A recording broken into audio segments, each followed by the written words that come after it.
Enjoy. Hi, this is Paul, and some of you might know that you might be like, Didn't Paul already talk to this guy?" Well, I have spoken with him before, but this is the compliment to the other conversation. Brian's brother approached me at Midwestuary with a proposition and said, "I have an identical twin brother, and we have lived a lot of parallels in our lives, and there's been a fork in our relationship. And so, what can you do?" And I said, "Well, why don't we do this? I'll have a Randos with you, then I'll do a Randos with your brother, and then the three of us will do a conversation together." And so if you go back on the channel, you can find his brother's Randos, and now we're going to get Brian. And I'll probably stitch them together in a playlist or put them all together in one video so they can all be found. But it's a really interesting time, and the kind of the strange things we're doing on the internet is sort of an experiment because we want to talk about things. And right now, we're living in a time and place when people are having difficulty talking about things they want to talk about, talking about things they need to talk about.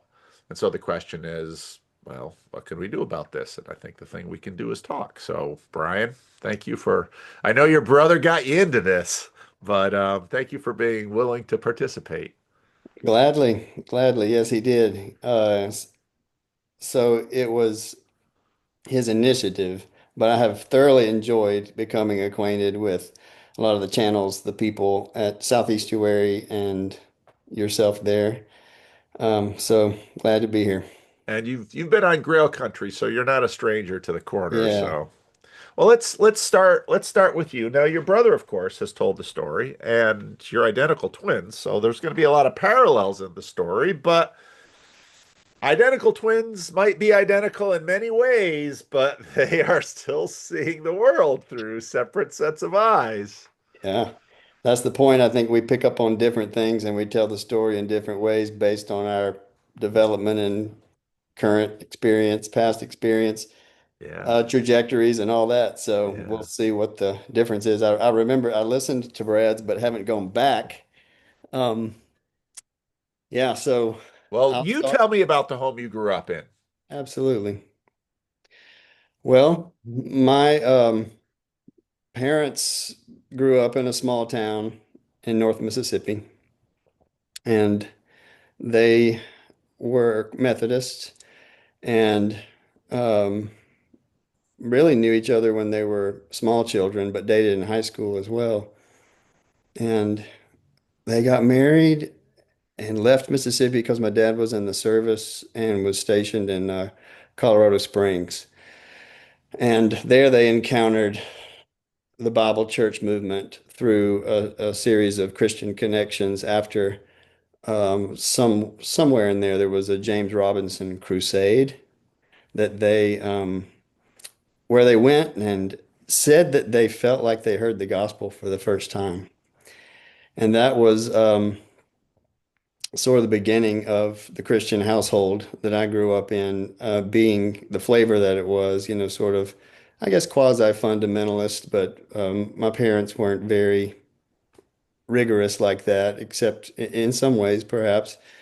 Um, a lot of Bible teaching, a lot of Bible um, exposure through church, also school. Brad and I went to a Christian school that had Bible class for the first through fifth grade. So a lot of training and teaching and development that was auxiliary, class not only at school but also in church. And then my parents also occasionally would have us all come in and sit down and have a Bible study and prayer in the evenings, and we ate meals together. So it was a good upbringing. And I guess as you grow older, you start to see um, things you didn't pay attention to or somehow no one ever gave you words for, but things that were, I guess, less than perfect, Yeah. you When know? you say your parents heard the gospel for the first time. Now, of course, your parents had heard, if you define the gospel as Jesus came and died for your sins, your parents were not ignorant of that. What do you think your parents meant by that when they framed it that way? Yeah, Methodists cringe when they hear, some 20-year-olds haven't heard the gospel yet.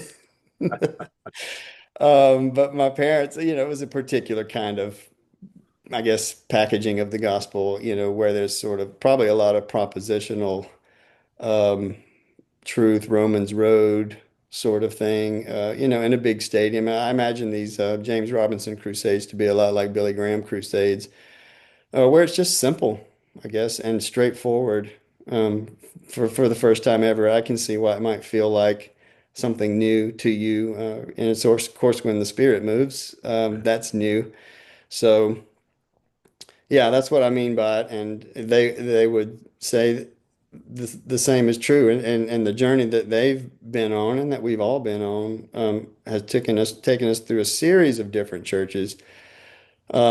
Not the least of which is several Bible churches, which I'm not sure if folks would be familiar with Bible Yeah, church, maybe but you should talk about that because you talked about the Bible church movement. And while Bible churches are, I mean, I was just in North Carolina. It was like, oh, there's a lot of Bible churches here, a lot more than yeah, California and New Jersey. So, what do you mean by the Bible church movement? I just came up with this phrase, but it's I like, think it's a good phrase. well, no, it's stripped down Baptist, if you can imagine. I mean, the churches were more plain, and the people more just, pointing straight to the Bible without any frills than anybody else you'd imagine. But they also, had fellowship halls and fellowship suppers and youth groups and all the activities and things. But it was just very serious Bible study that comes out of a specific tradition. I call it, well, it's the Dallas Theological Seminary, A lot of Charles dispense, Ryrie, yeah, Schofield Study a Bible. lot of dispensationalism, Yeah, which is dispensationalism. funny because well, if we could talk about the 19th century. I mean, that's, a lot of that came out of the 19th century. I mean, Yeah, everybody's sort of stripping the Bible down to, I'm just reading the Bible plain. And so you have the Jehovah's Witnesses and the Mormons and the dispensation. I mean, you got whole ranges of groups. And then, of course, they don't agree on what they're finding, but that's, we don't want to make the Orthodox and Catholic among us too excited. yeah, So I don't know if you know Mark Knoll's thesis about, part of what happens in America is, the Revolutionary War. They were very animated. Part of why they wanted to revolt against England was they wanted to get over the Appalachians and get at all that land. And the British wanted to keep them over there because then they were going to have trouble with the indigenous population. But like, no, we want to get over there. And so Mark Knoll's thesis is that basically what happens is that the population gets beyond the institutions. And then you have all of these people, these Protestants from sort of different stripes from Europe, but because there's no institutions and there's no theology, there's none of the stuff that sort of got brought over from Europe and stayed at the coast, then the Bible was like the only thing that sort of held them together. And so then you wind up with this intensification of just the Bible. You get the Stone Campbell. I mean, you've just got all of this stuff happening. And it isn't just that this happened once. This has happened over and over and over again in this place that had been the American frontier. That's part of the reason for the shape of, you hardly think of the Appalachians and beyond as the American yeah. West, But but from the it's perspective of the colonies, that was it. it's funny because my parents were in Colorado at the time. The gateway to the West, really, Colorado Yeah. Springs. And what you're describing makes perfect sense. The Jesus movement is kind of what I had in mind when I think of the Bible church movement because it was Oh, because it was the 70s, and it was simultaneously you had a lot of conversions, a lot yeah. of attention and interest in Christianity, Yeah. and my parents were on that uh, train, and I'm glad they were. It was something from some things for me to sort through, and they have sorted through it. All of us have, really, to know like contextualize Bible church. Yeah. None of us have had done a lot of neither of us have done a lot of history of what that exactly means, but it definitely has a flavor from childhood for me, and a good one, I'd say. I did start to question things later, but that's where Brad and I were baptized at a young age of something like 7 or 8. But My that was a mom, believer baptism. yeah, So you had to yeah, make that's some right. kind of profession. You had to, Some kind of profession at an early age, and I believe it was out of at Bible school. Um, my mom taught vacation Bible school, but also had summer, like where she would get kids from the neighborhood to come into our house and she would teach.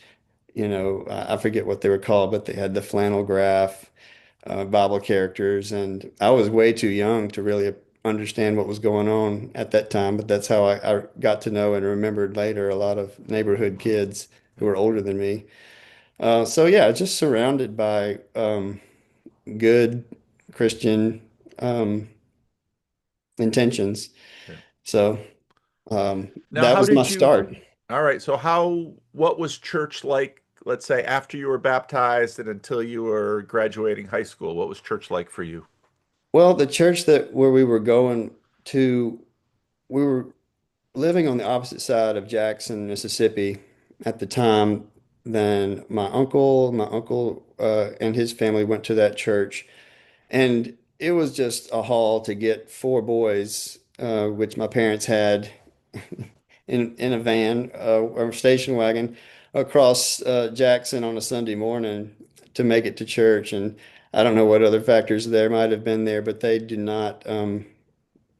We did not stay there, past age 10 for Brad and I. We went to a Wesleyan church.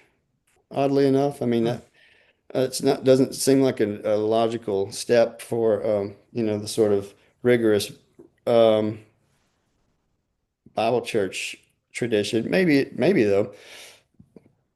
The Wesleyan was just I thought that was a little bit different and appreciated a lot about it, especially the singings. We had good friends and friends that we went to school with who were there.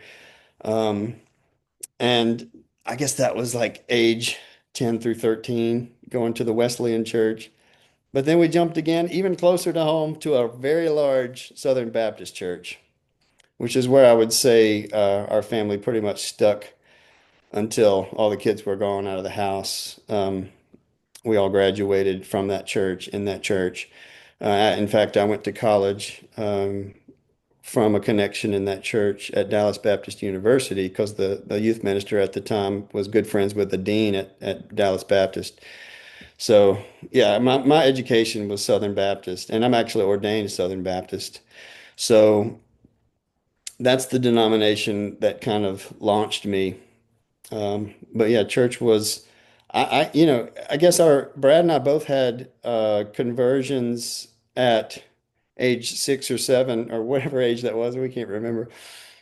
He probably does. Brad's got a much better memory of detail than I do, Hmm. so Hmm. he will correct this. But we both were baptized. But then at age 14, we were both at different stages in that year of our ninth grade of high school.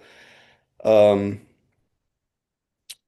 at a church retreat where we both sort of got serious. Like, wait a second, I've been kind of lying to my parents. I've been kind of not real serious about this God thing, and it seems kind of serious.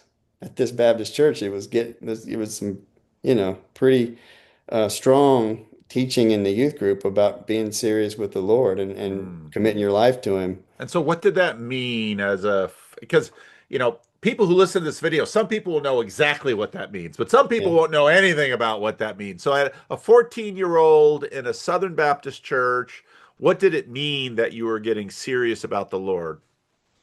Well, it just meant that you took the teachings that you heard in your Bible studies and in your sermons, in Sunday school or whatnot. And the Bible scriptures that you studied seriously and tried to apply them to your So life. what did that mean you did do and didn't do? Oh, yeah, socially and everything. Like I was a good kid after that in high school, like ninth, tenth. I guess first half of ninth I was stray Mm, in disobedient or whatever. But the second half of ninth grade year, not only on fire for the Lord, but also on fire not to be one of those carousers or, one who drinks, one mhm, who goes around doing various things that you start to do in 10th grade. I just, Brad and I both, we had this social life in our youth group. mhm, mhm, And the in thing in our little group and the cool thing to do was to bear witness to Jesus's saving, mhm. power and Jesus's well, just bear witness to the gospel. Maybe at the local mall on Friday nights with the group of teenagers or groups that you went with. We did Evangelism Explosion there, which was Yeah, D. James Kennedy's yep. training program for doing evangelism. We had a big youth choir where we went on trips and just my schedule, if I had one, was filled with things at church. We always had something going on there, and that's where our circle of friends were finding things to do that were entertaining, that were not at all devious, I'd say. Hmm, hmm. So yeah, that's what it meant. And that's yeah. For some people who have lived it, you're going to your youth group, you're doing evangelism, you're abstaining, you're treating the opposite sex with a degree of deference. You're not smoking and drinking, you're being a diligent student, you're being a good son. I mean, that is the stack of Yeah, what that means. And it's compared to kids who you see doing the other things. And yeah, it's the very normal much kids. yeah, the normal kids. Yeah. Yeah. Yeah. Okay, so where so you make the decision to go to Dallas Baptist University. What again, one of the interesting things about both you and your brother, you both go into ordained ministry. Yeah. Well, talk to me about your sense of call and how that developed and what that looked like for you. Lots of our peers in youth group would go forward maybe on a Sunday night or after a choir tour and say they want to surrender to full-time ministry. Yeah. That was neither of us. We didn't know that much at the time. We didn't feel that pull at the time. We just knew that the pull was to, as I said, be serious about faith or be a Christian disciple that um I think we would have said wants to do great things or wants to do God's will. Um, so we got out of high school, both of us, and got out of the youth group without ever, I think, if I'm remembering it right, never surrendering to full-time ministry, as that's what we called it. And Wow. what it meant was going to university. There were questions like, well, you figure it out there. Hmm. But then I was also in sort of a very similar at Dallas Baptist University. It had a similar sort of verve about it and a Christian culture that was, it was like I took my youth group and blew it up 100 times and went to college there, except there were professors. So I did learn a lot. Great experience at Dallas Baptist University, being exposed to all kinds of biblical studies, philosophy, theology, and history, the things that I was interested in, and it prepared me well for what was next. But that was still a time when I didn't know what to do with I had a strong interest, like, all the things I studied and the things that I talked about. Um, I did not know what to do with Yeah. it. I didn't know Yeah. what I was supposed to become. Um, I, I just knew I didn't feel a pull to like ministry in a church, like Mm. especially like the one who preaches every Sunday. Yeah. Um, maybe counseling, maybe education, Yeah. maybe youth ministry for a while or college ministry was probably more like it because I liked the more I didn't like the activities. I liked the Bible study, you know. Yeah. Um, so that put me well into divinity school before I started like, okay, I really got to figure out what I'm doing with all this education. Yeah. Yeah. And I didn't. I never figured it out. I just kind of I floundered a good bit from, you know, mid 20s to mid 30s about Mm. what exactly to do. Nothing. I mean, I did a lot, and I can tell you about that in a minute. But Well, how would you compare you and your brother on that score? oh, comparing us. I mean, he jumped right into marriage. He jumped right into full-time ministry right out of college in one case, and then out of doing any school in the other case. Um, then he like if y'all have seen his video, a Methodist minister, a local pastor in a Methodist church in Mississippi for 15 years, starting directly out of uh, divinity school, where we both went together. So our difference And he was married younger than you did too. he married at age, I think, 22, and I married at age 27. So I had a good chunk of time in my 20s to appropriately drift or, you know, Mm. not have it as complicated what I was supposed to be doing.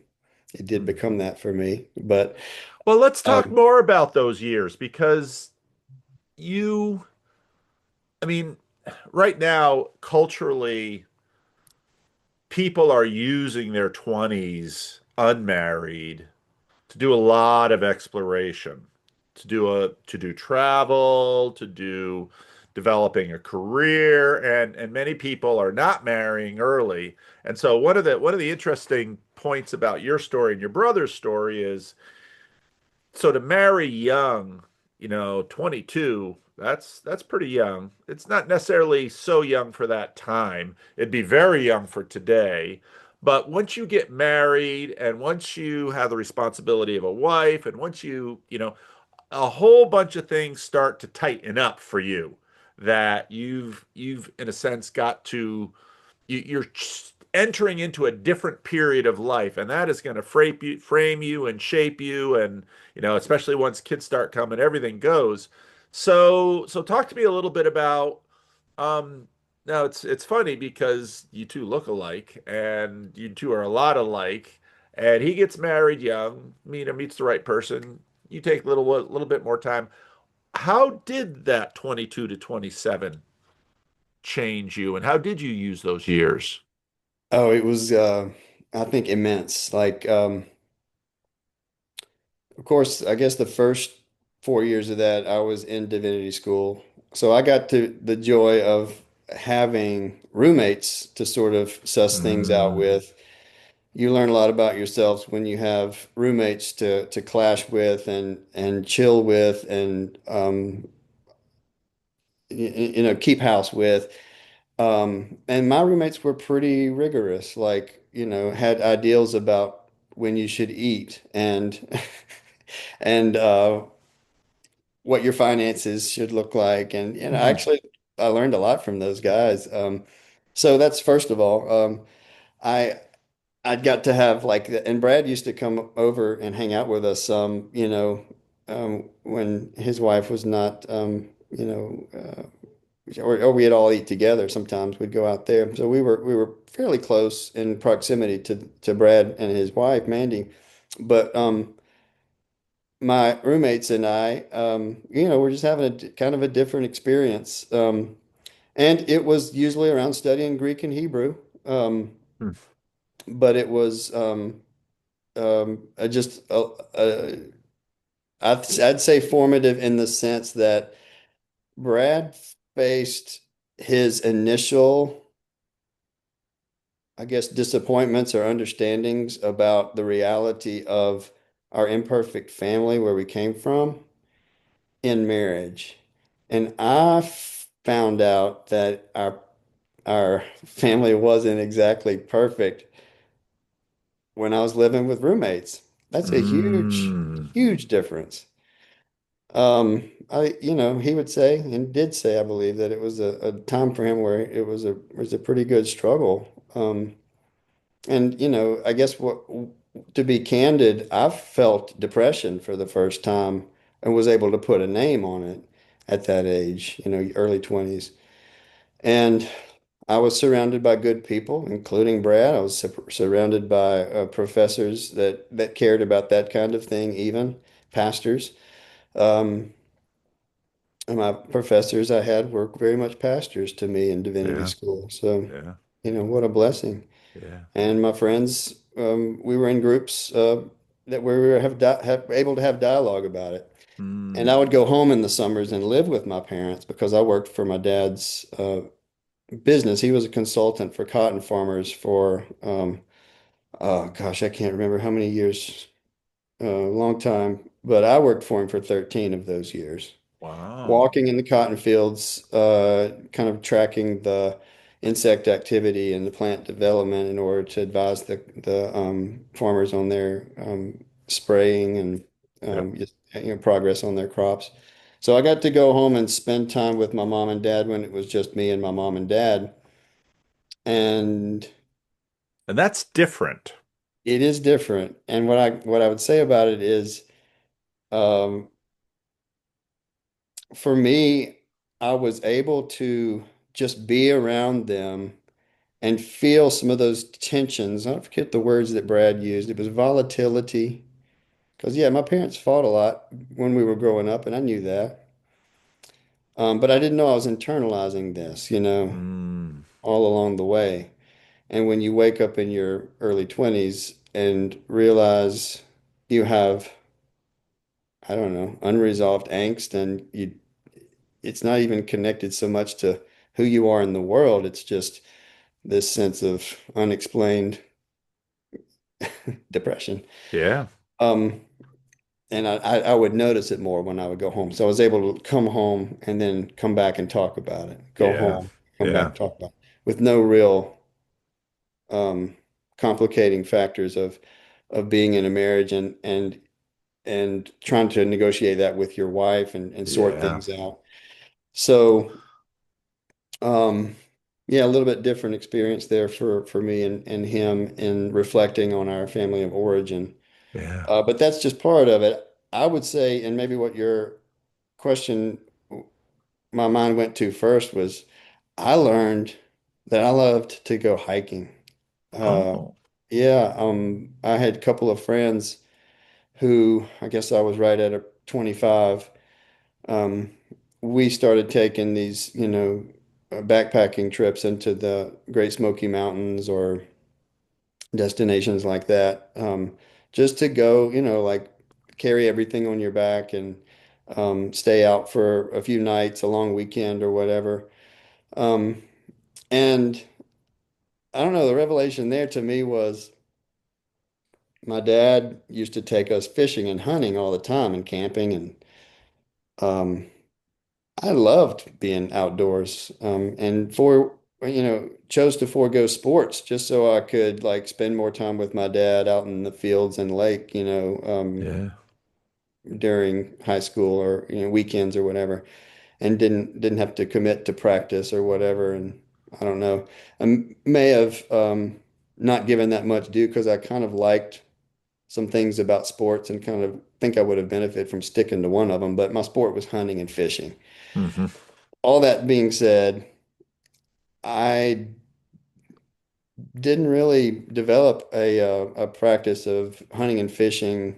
Once I left home, I didn't carry fishing rods and guns with me to these places like Texas and Alabama where I had been going to school, or even here to North Carolina. I just haven't involved myself in those things. But and it helped me realize, what I liked about hunting and fishing was just being outside. So hiking Mm. was perfect. Just a Hmm. little bit of equipment. I think I've had the same Yep. equipment for like 25 years now, since I was 25.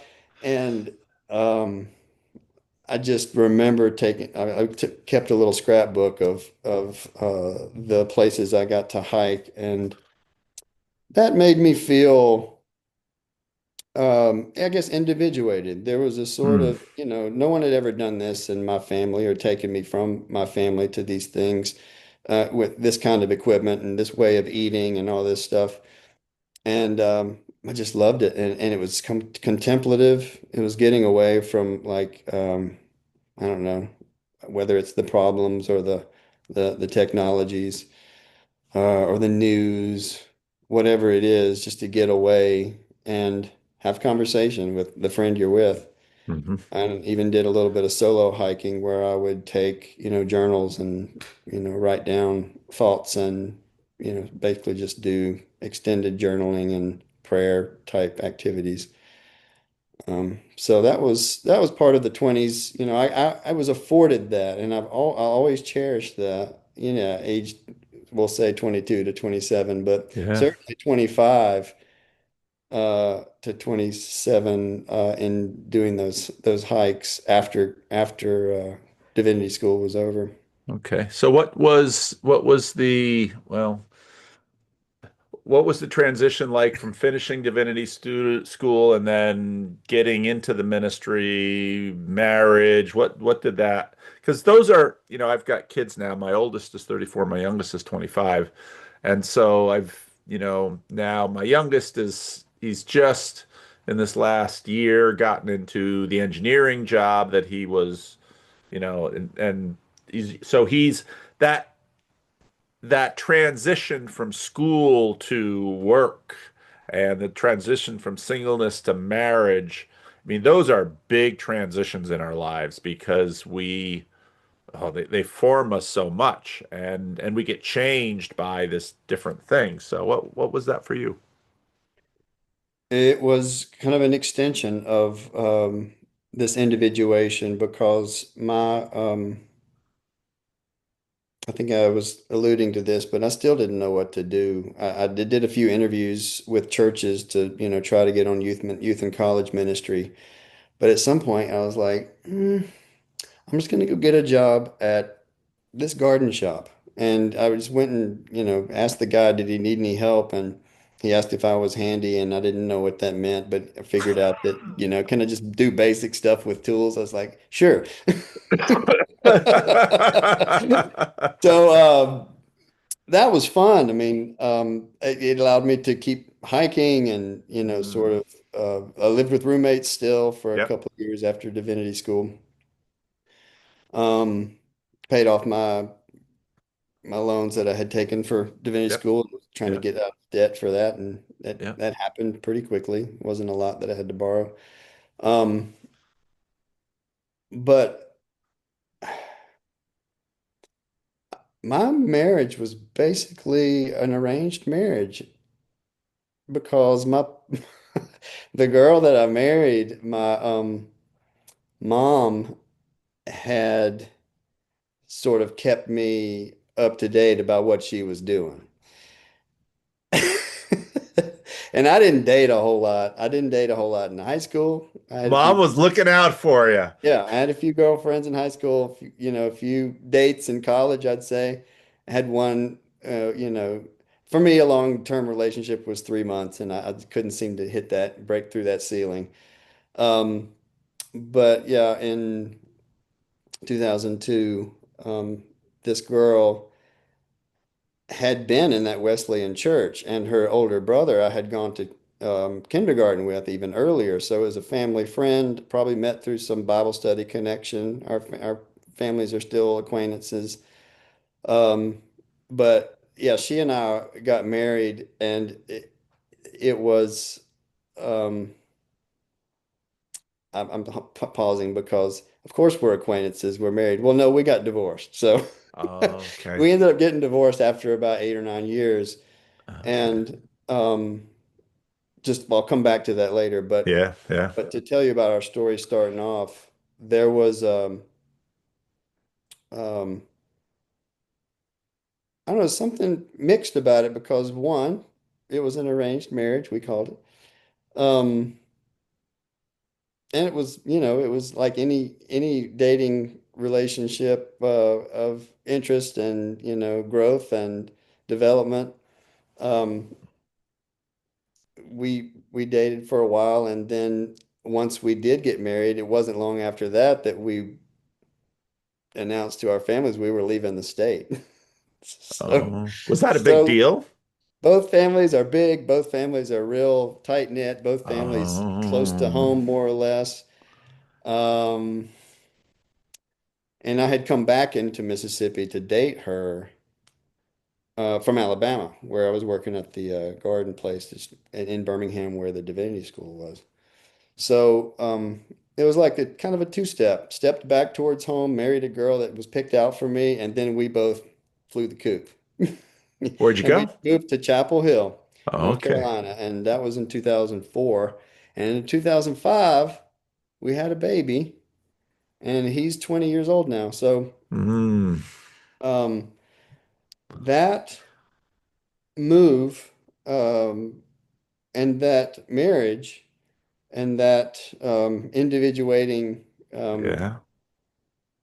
event, I guess, was, I think, more or less um, final. Like the individuation was done. You lived out of state, your family's there, you come home to visit, that's it. Yeah. Um, have remained close to my family the whole time, have remained close to Brad, but that's been a huge factor and a huge difference, I think, between us is, Yeah. um, I mean, Brad never really wanted to leave the state, I don't think. Yeah. But the fact that I did, I think, was not just to my family, but maybe particularly to him, a sort of, wait a second, was this necessary and why did this happen? And maybe he'll come back, Yeah. but I would have to let him share with us about that, Yeah. what he feels there. But I will say that he does think and would say, pretty sure he would be glad to say that it was my move to Chapel Hill, a very progressive, Yeah. university laden area, Yeah. um, where I basically became somewhat secularized in my outlook. Okay.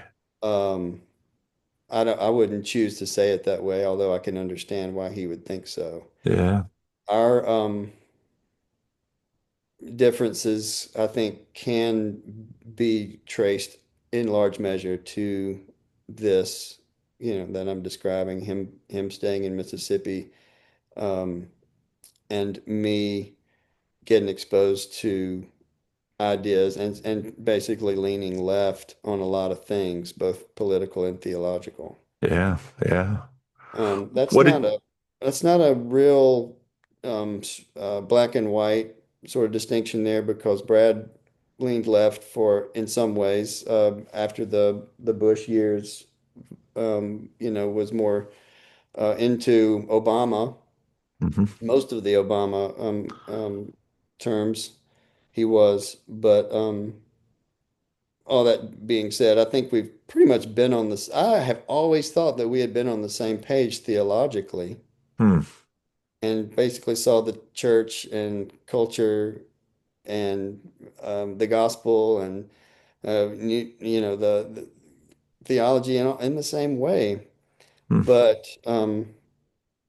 getting ahead of ourselves perhaps a little bit, and when in 2014 to 2016, um, I can catch you up what was going on with me at the time, but he being not happy with Obama and the left, the administration, and turning more towards, sort of a conservative resurgence was not the direction I took. So, although I can talk about how it resonated with me, and I Mhm. did consider doing so, I just never actually cast a vote for Trump, but was very open to a Republican candidate that Yeah. year. Um, What did you but do in Chapel Hill? What did you do for work? What shape did your vocation take for you? that is pretty cool. I've been wanting to tell you about this. I started um, a ministry that sort of had an estuary kind of feel to it. Hmm. Like I definitely don't think it wasn't programmed in terms of um, having the tools. It was just getting people together, and it was grad students in Chapel Hill. Um, it was a mix of people. Like I think, the best. it was out of the Episcopal Church, but I think that it was best described by one of the couples who came to it. Um, One was just an atheist, and then the other one was a lifelong Episcopalian. And it was an Episcopal church that sponsored this, but we met off-site.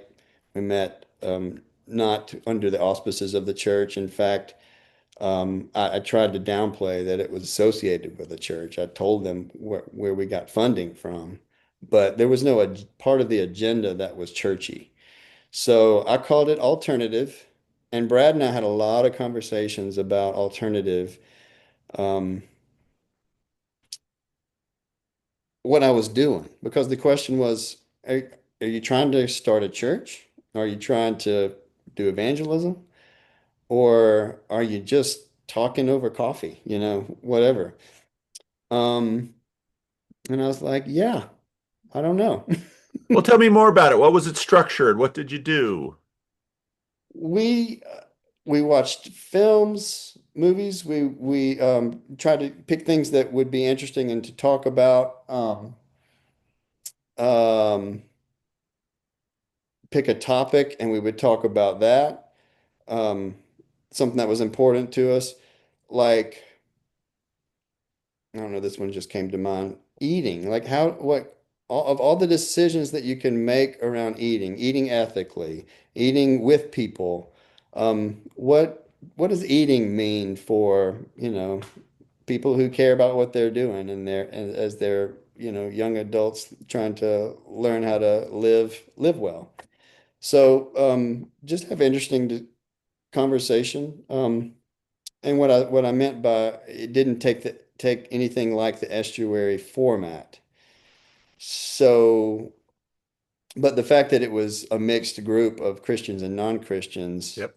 was the awesome Great. part. It was the part I've been wanting to tell you about because I don't know, one way of looking at it is that and you may not like this descriptor, but it almost like alternative was bringing people together on the left because it was an Episcopal church. Hmm. And estuary, whether it's politics or religion, it does seem like a lot of the conversations have more of a conservative base Hmm. um, and foundation. So that's one difference. But man, I feel like I learned so much. I was reading a lot of Stanley Hauerwas at the time Hmm. and Charles Taylor. Hmm. And I tried to write, to make sense of my thoughts and had conversation partners, and not all the conversation partners in alternative were willing or interested in the deep dives of theology that I was in. But in my church, I had some, lots of people to talk to about it. And it bled over into politics easily in 2005 or it was 2003. My wife and I became Episcopalian, and that was the year Gene Robinson was um, Yeah. commissioned as a bishop. That was a Oh, big deal. first Yeah. openly gay bishop. Um, so we were in an open and affirming church, and had plenty of gay people who were part of that congregation and are part of our lives. Um, our son was baptized in that church. And, I think that ministry, though it didn't last. I got a grant and then I tried for the next grant was like, I don't know, one of those from New York. And I was like, man, if I could get this grant, clearly I didn't have enough like goal. Like the question was, are you trying to create community that's Christian or not? And I was Yeah. like, I still don't know. I Yeah. mean, I Yeah. want to have Yeah. these conversations. Yeah. I don't know where it's going. Yeah. I know that we need to be having conversations across Yeah. the divide, Yeah. across all the divides, really. Yeah.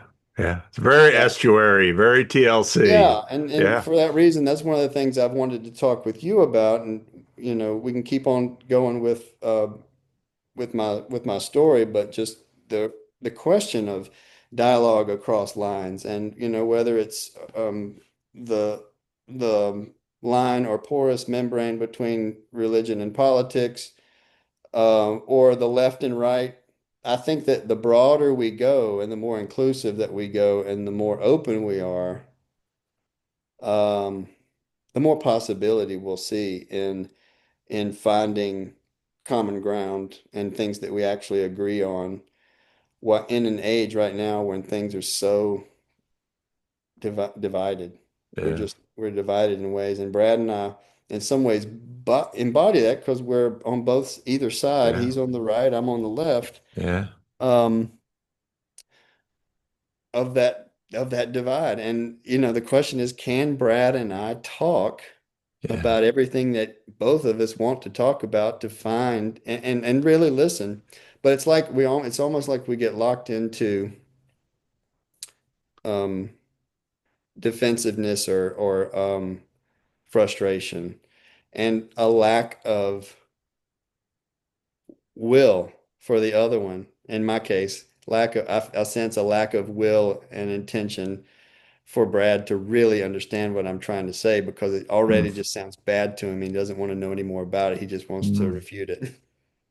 I mean, this is often a dynamic that I hear in conversations. I just want to be understood. And the desire to be understood. And I often think that, when I see this in couples, because in couples, it's usually sometimes, most of the time, it's not right versus left. In couples, it's things that are much more mundane. I come home from work and I'm tired, and you haven't lifted a finger to clean up the house, and I just want to be understood. And I'm thinking, I'm not sure if you want to be understood or you'd rather just have the house cleaner.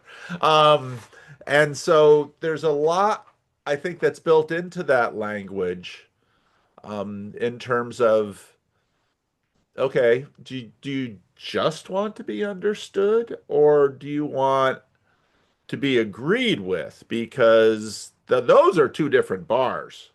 And Yeah, and they're both legitimate. I mean, you could say, I'd really love you to agree with me. Well, I don't. Okay, well, there's that. I really want you to understand. Well, what could I do or say to help you feel understood? You have this with heard, of course. I just want to be heard.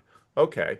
Well, what would I have to say or do that would help you feel heard? And of course, when you get into counseling, there's all this technology to, I repeat back to you what you said to me, but then the people say, well, you can say the words, but I don't know that you really understand.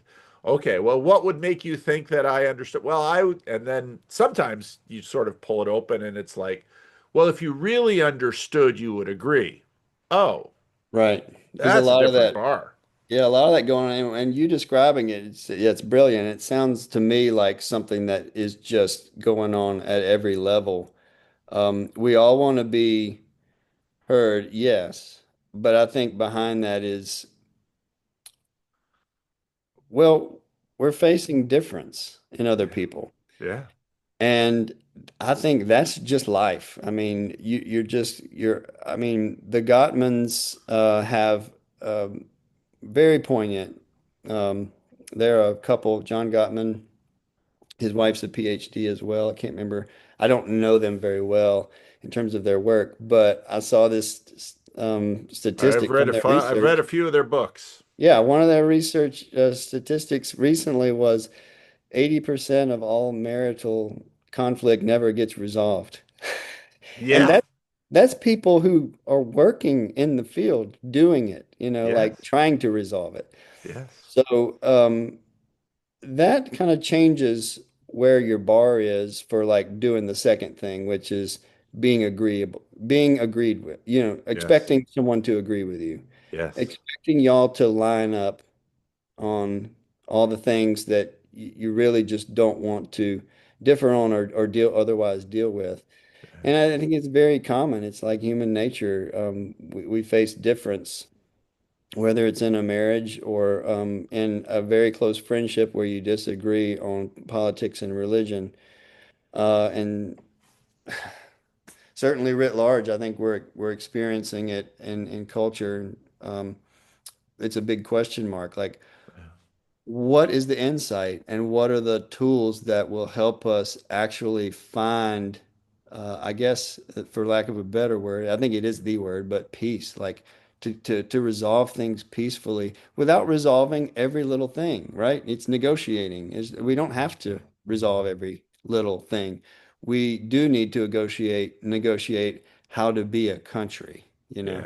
Yeah. Yeah. Well, we have to, and even if you're a spouse or you're sharing a home or you have a brother, you have to figure out sort of the boundaries and the lay of the land and where will we agree to disagree? What can we agree upon to disagree and still have whatever it is that holds us together? Where is that? What does that look like? I'm curious if we go back to 2003 when you became Episcopalian and all that was going on in the Episcopal Church at that point. How did you and your brother talk about that, and how did that go? I don't think we talked about it a whole lot. Hmm. I think he didn't want to dig too much, I would guess, Mm-hmm. to Mm-hmm. find out, how committed I was to, you know, being open and affirming of gay and lesbian partnerships. Yeah. Um, and I would say that was definitely a journey for me. I was Yeah. definitely open to it, and learned a lot about it, certainly through relationship, and had questions theologically about it. Yeah. And in some ways still do, but the questions have changed. Yeah. Flavor, and just, I've had no reason to have to decide because I've never asked to marry people. Actually, I am a chaplain. I've done that in the hospital, so someone could die married. Um, but it wasn't this kind of situation, and it's also true that I've never had, I've only had friends, not family members, who, announced that they were living a gay lifestyle or coming Yeah. out of the closet or anything like that. So, Yeah. um, it's kind of a bullet that I've dodged to try to, it can be a very sticky thing to try to address in your career if Yeah. that's what, the casualty is, or your reputation, or your Yeah. um I don't know, just your outlook and coming down on an issue. I've never really had to, but I have my leanings, and I think picking your battles, and also listening again to, other people's outlook and experience and priorities and needs, um and kind of, I guess, just not majoring on that is the tack I took all the way through Yeah. somehow, without ever having to be, without Brad ever feeling like he needed to ask me, now, what do you really believe right now Yeah. on this? Yeah. Um, but he did ask me often what alternative was, Mm-hmm. like, what was it? What was I trying to do? Was Yeah. I trying to disciple people? Was I Yeah. trying to, um, I don't know, basically have some modern, I don't know what the word is, but like a version of Christianity that was cool and hip, or, and just had no real teeth to it. Um, but basically it always come back to, I just want to have conversation with people. I Yeah. want to, I want to see where they're at. And there's no reason to think that it couldn't be that someone is interested in Christianity because of our conversation. And it's also, it's not the goal that they are. Yeah. So, um, There's a my, few there's a few things in here I want to point out. Number one is, especially at a certain point in sort of the evolution of this culture war, if you were conservative, you had a suspicion about open conversation. In the early 20 teens, when I was beginning to see, actually, it was earlier than that, when I was seeing the trajectory of where the Christian Reformed Church was going on this issue of gay marriage, I basically said to the denomination through my blog and through other social media things, I didn't have a YouTube channel at that point. I said the Christian Reformed Church needs a confessional conversation. The progressives in the denomination, and I chose those words carefully because there was a division in those words. The progressives in the denomination were very suspicious of the word confessional, Mm, and the conservatives in the denomination were very suspicious of the word conversation. Because mm, for many people in the denomination, these kinds of open conversation groups were seen as a subtle indoctrination program of progressives sort of opening things up and turning people from, let's say, traditional to open and affirming, from conservative to progressive. And so, on one hand, that kind of conversation was seen by many conservatives with a lot of suspicion. And I think you're noticing that the TLC, I think partially by virtue of its trajectory downstream from Jordan Peterson, has often sort of been majority conservative-ish, but not completely. And I think for that reason, we had a little bit more, people had a little bit more comfort with open conversation because they didn't suspect that this was a trap from the left to get them in a room and give them a bunch of fancy arguments because they had seen all these people flipping in that. So there's one point. I got a couple more points I want to get in. I want to hear what you think of them. Second point, being a minister in a congregation versus chaplaincy. On this topic, I have found to be really interesting because almost every chaplains have to deal, usually in an institutional setting, primarily with individuals. Often they're students, people in a hospital, people in the military. Chaplains see you're pastoring in a different arena, and I think in many ways it's much more analogous to therapy when you sit down with a therapist, the person sitting across from the therapist is the patient or the client, and it's their well-being as an individual that is uppermost in terms of the hierarchy. If you're pastoring in a church, it's more complex because usually you're not only thinking of the individual and their well-being, you're thinking of their spouse, you're thinking of their kids, you're thinking about where, because churches are so often these nests of kinship groups and extended family. When you're sitting down having a pastoral conversation with someone, you're working at lots of levels. Because you're thinking about their in-laws, you're thinking about their boss, because many of them very well might be within the sphere that you're working. Whereas when you're dealing as a chaplain, and I think with this issue of same-sex marriage and gay lifestyles, that's a significant question because very quickly, in my experience, if as things are usually framed sort of in media ways and in hypothetical ways, the autonomy and freedom of this person to pursue their individual welfare, their well-being, their self-expression, all of these things are sort of paramount.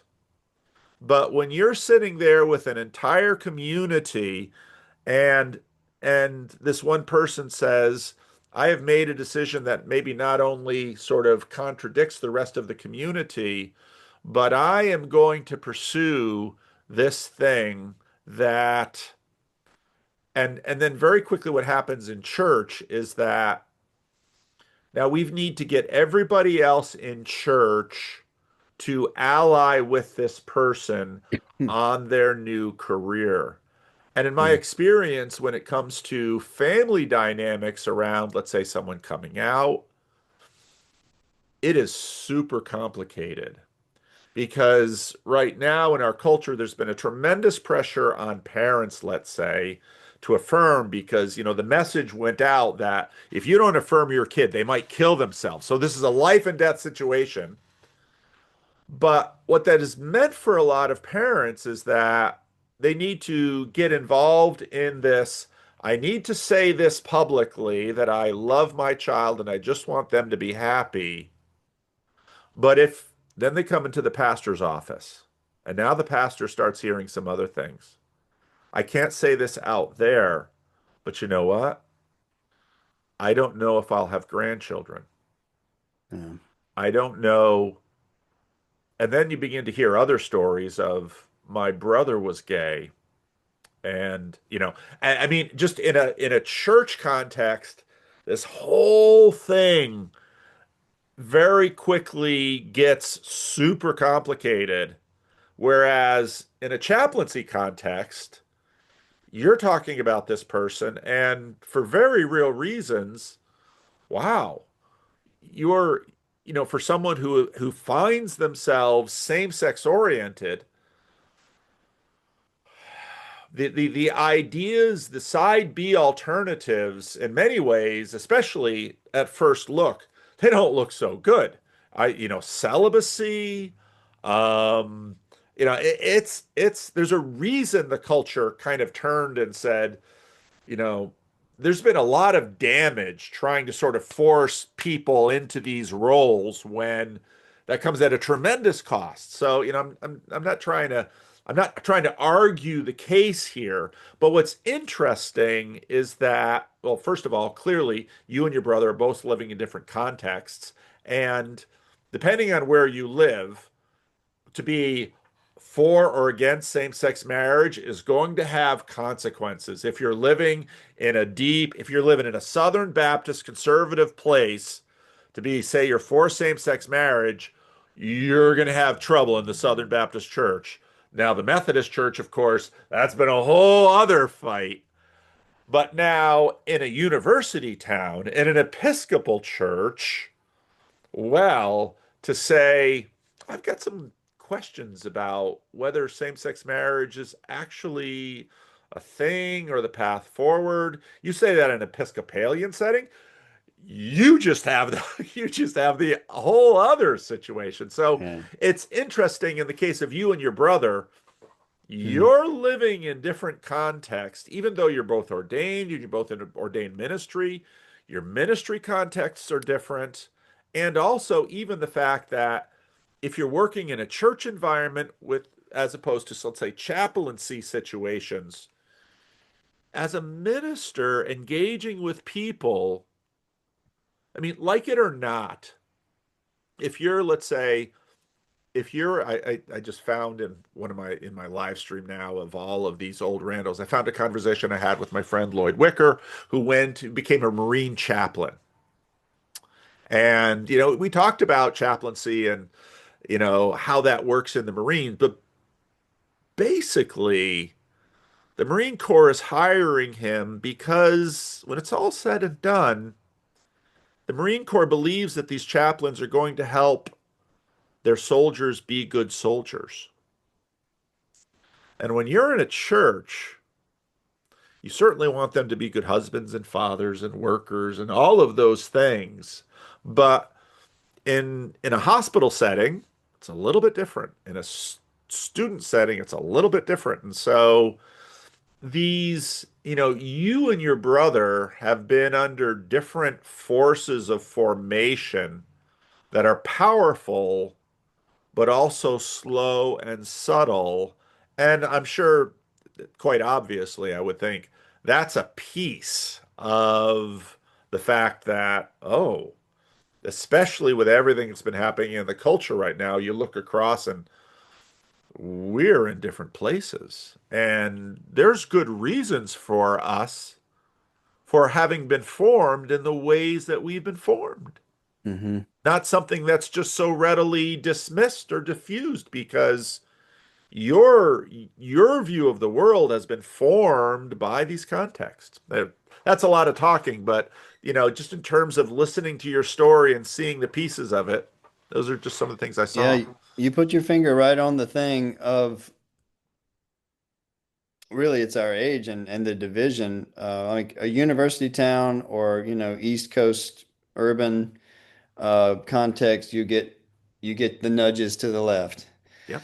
And in rural Mississippi, and other parts of the country, where the state doesn't have an urban center. I mean, he's close to New Orleans right now, but you get these nudges to the right. Um, so industrialization and like civil rights, uh, taking us, all of us, more in the direction of priority to the individual versus the collective also is at play there. There's more resistance to that in rural Mississippi. And there's more encouragement and sort of what we saw, I think, in 2014 to 2016, a downhill swing, big pendulum swing Yep. um, that it just, I really thought things were moving too fast Yeah. along with Brad. And I Yeah. could say that as someone who was still, socially progressive, more or less, hadn't changed any of my views, but was like, I think with this Obama stuff right now, it might be good to pump the brakes and have a good, solid conservative, a Republican candidate, and start recognizing that this is moving too fast for everyone, not just the conservatives and rural, parts of the country, but really this is causing problems for and confusion for lots of people. And I'm speaking mainly of the transgender stuff, the extremes, the use of bathrooms, schools. Um, it just happens with a lot without a lot of common conversation and common ground. Yeah. And yeah, I mean, we do see national politics as our main stage, our main arena, and Yeah. it was just a recipe waiting to be cooked, I guess. Yeah. And it sure is. Yeah.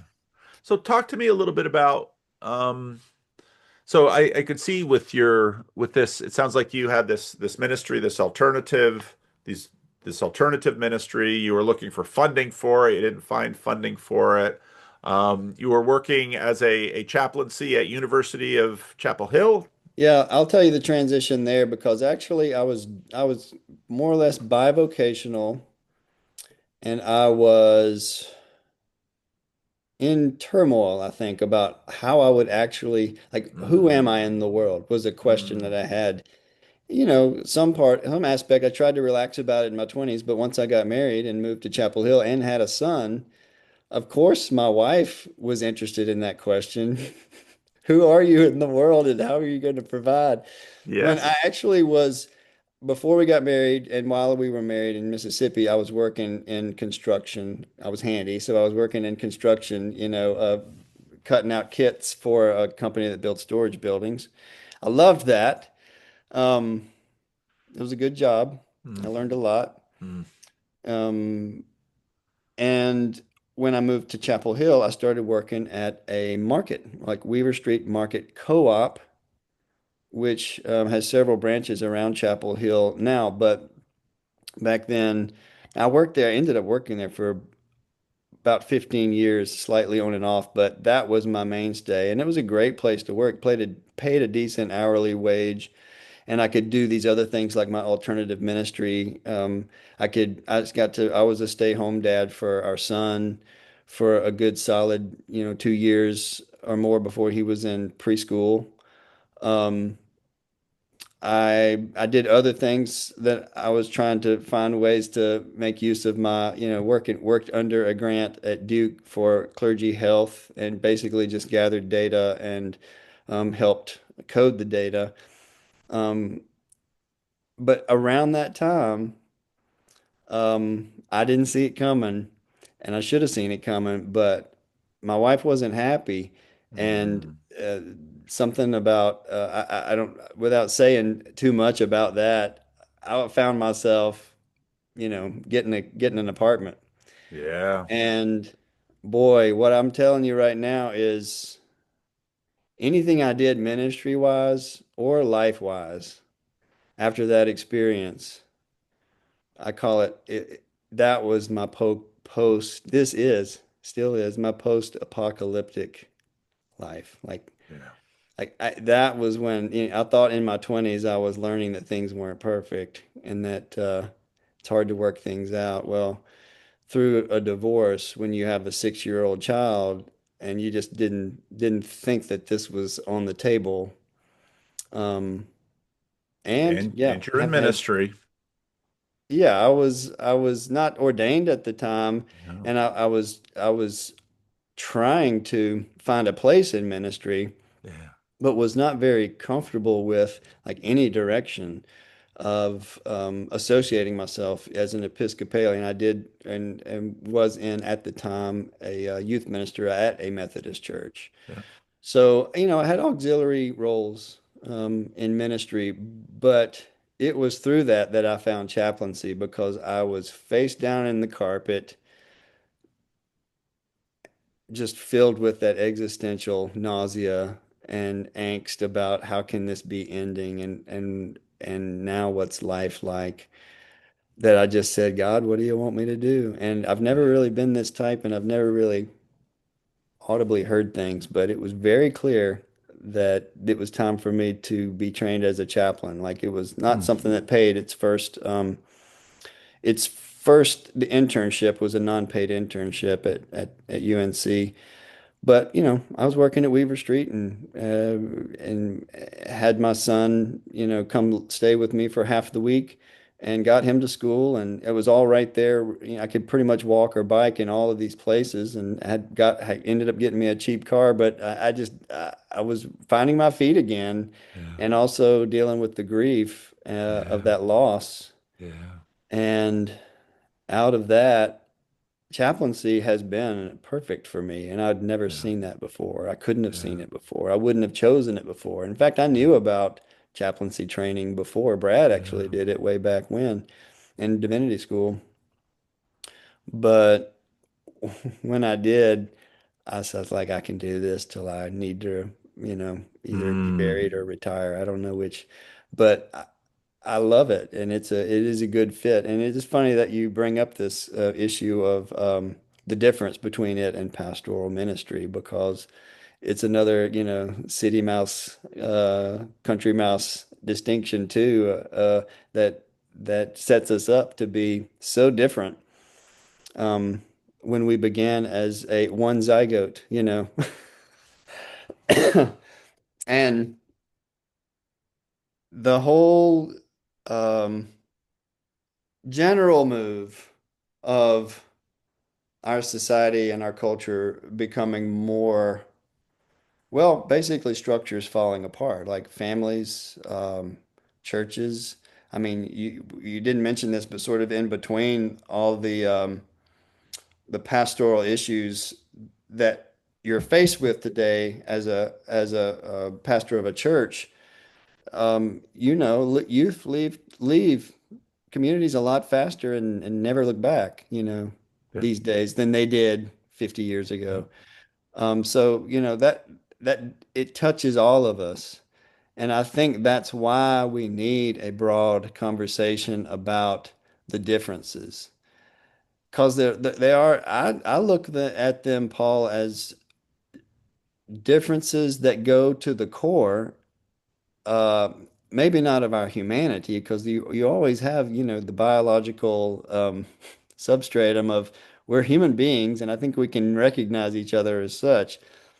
But it really is, although we all speak English in this case, um, it's two different languages for talking about, of all things, politics, and politics and religion is where it gets real.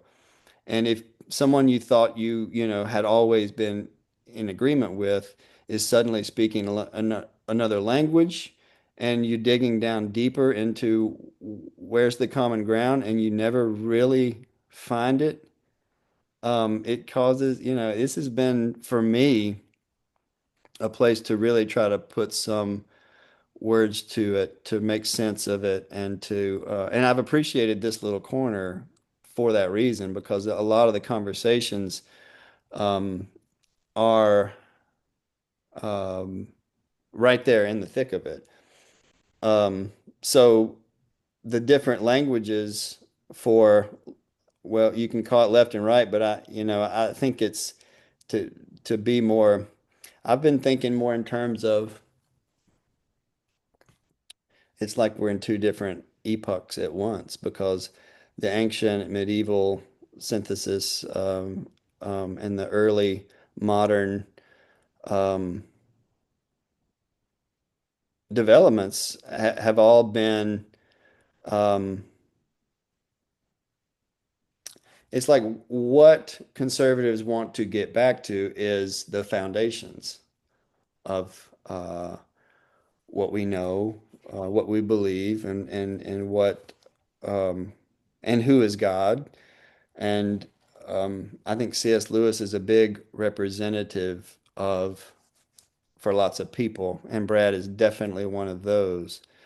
Um, a very Platonic, um, metaphysical worldview that incorporates a lot of the romantic, modern, early modern, and certainly medieval and ancient outlook. Whereas in my outlook, and this is new to me, so I'm not very sure how to talk about it.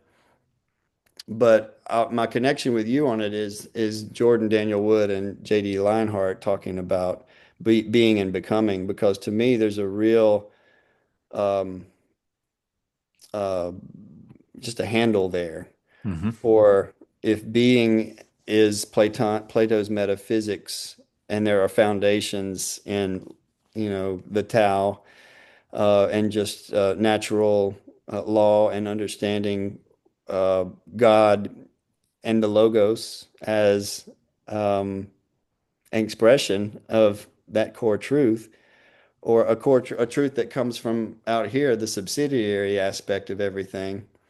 That's one language.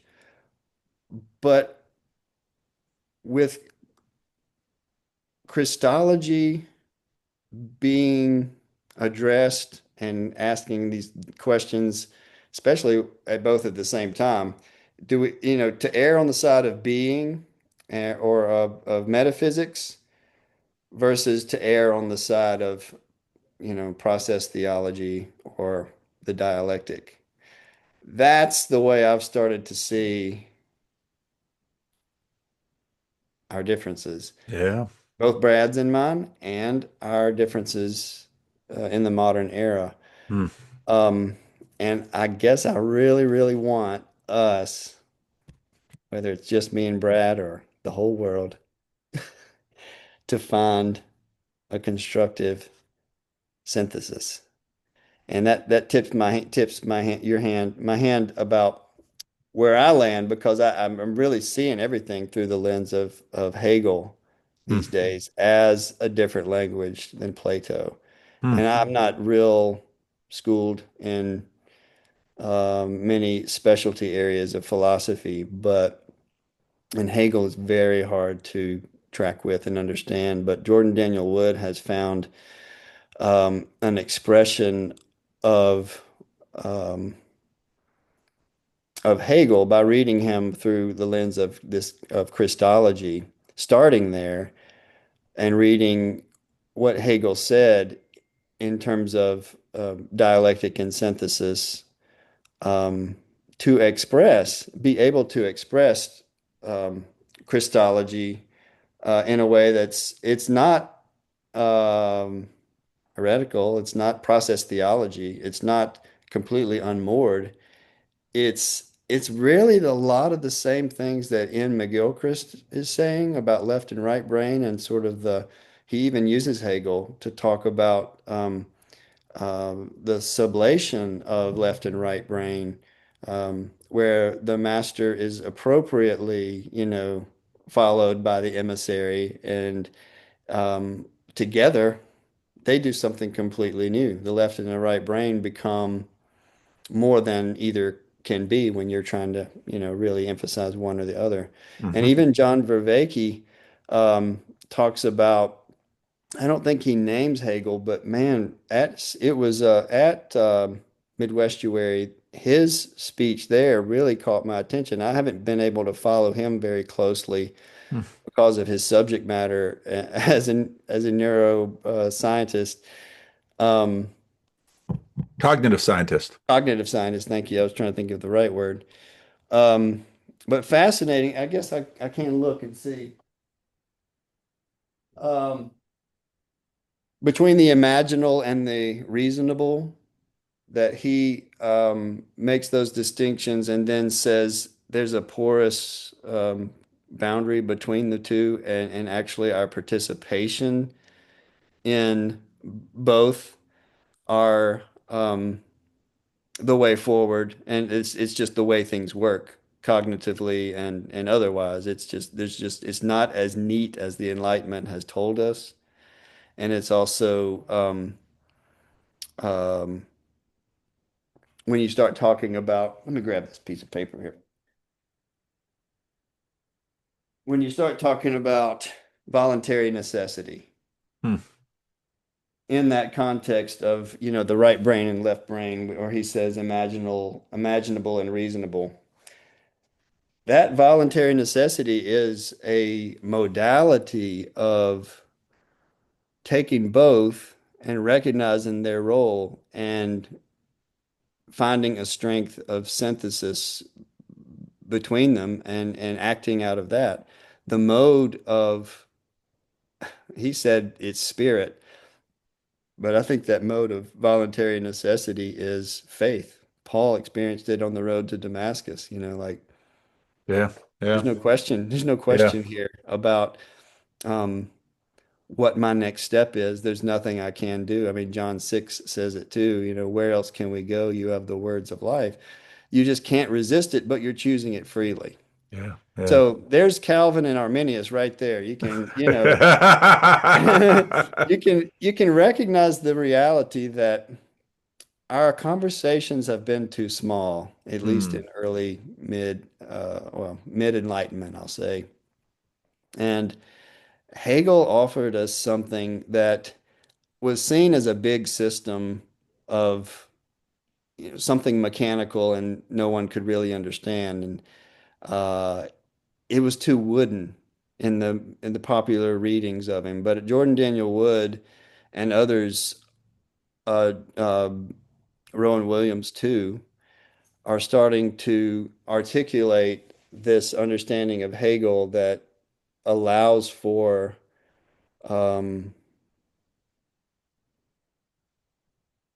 it not to be so, not wooden, not mechanical, not strictly rational, but is very personal and actually ultimately a good expression of um, the problem that Jordan Daniel Wood and J.D. Lionheart were talking about of when the Son of God is present with us.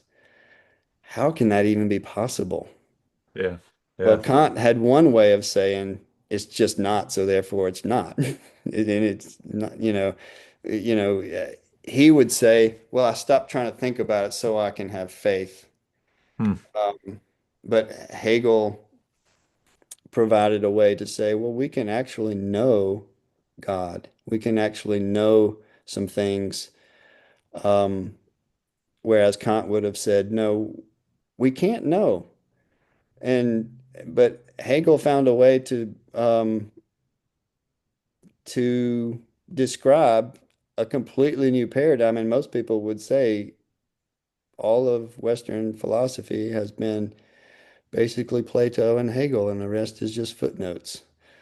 And I'm starting to see that as absolutely worth paying attention to, and something that I think we in this little corner and we as a society might be well served to recognize that we can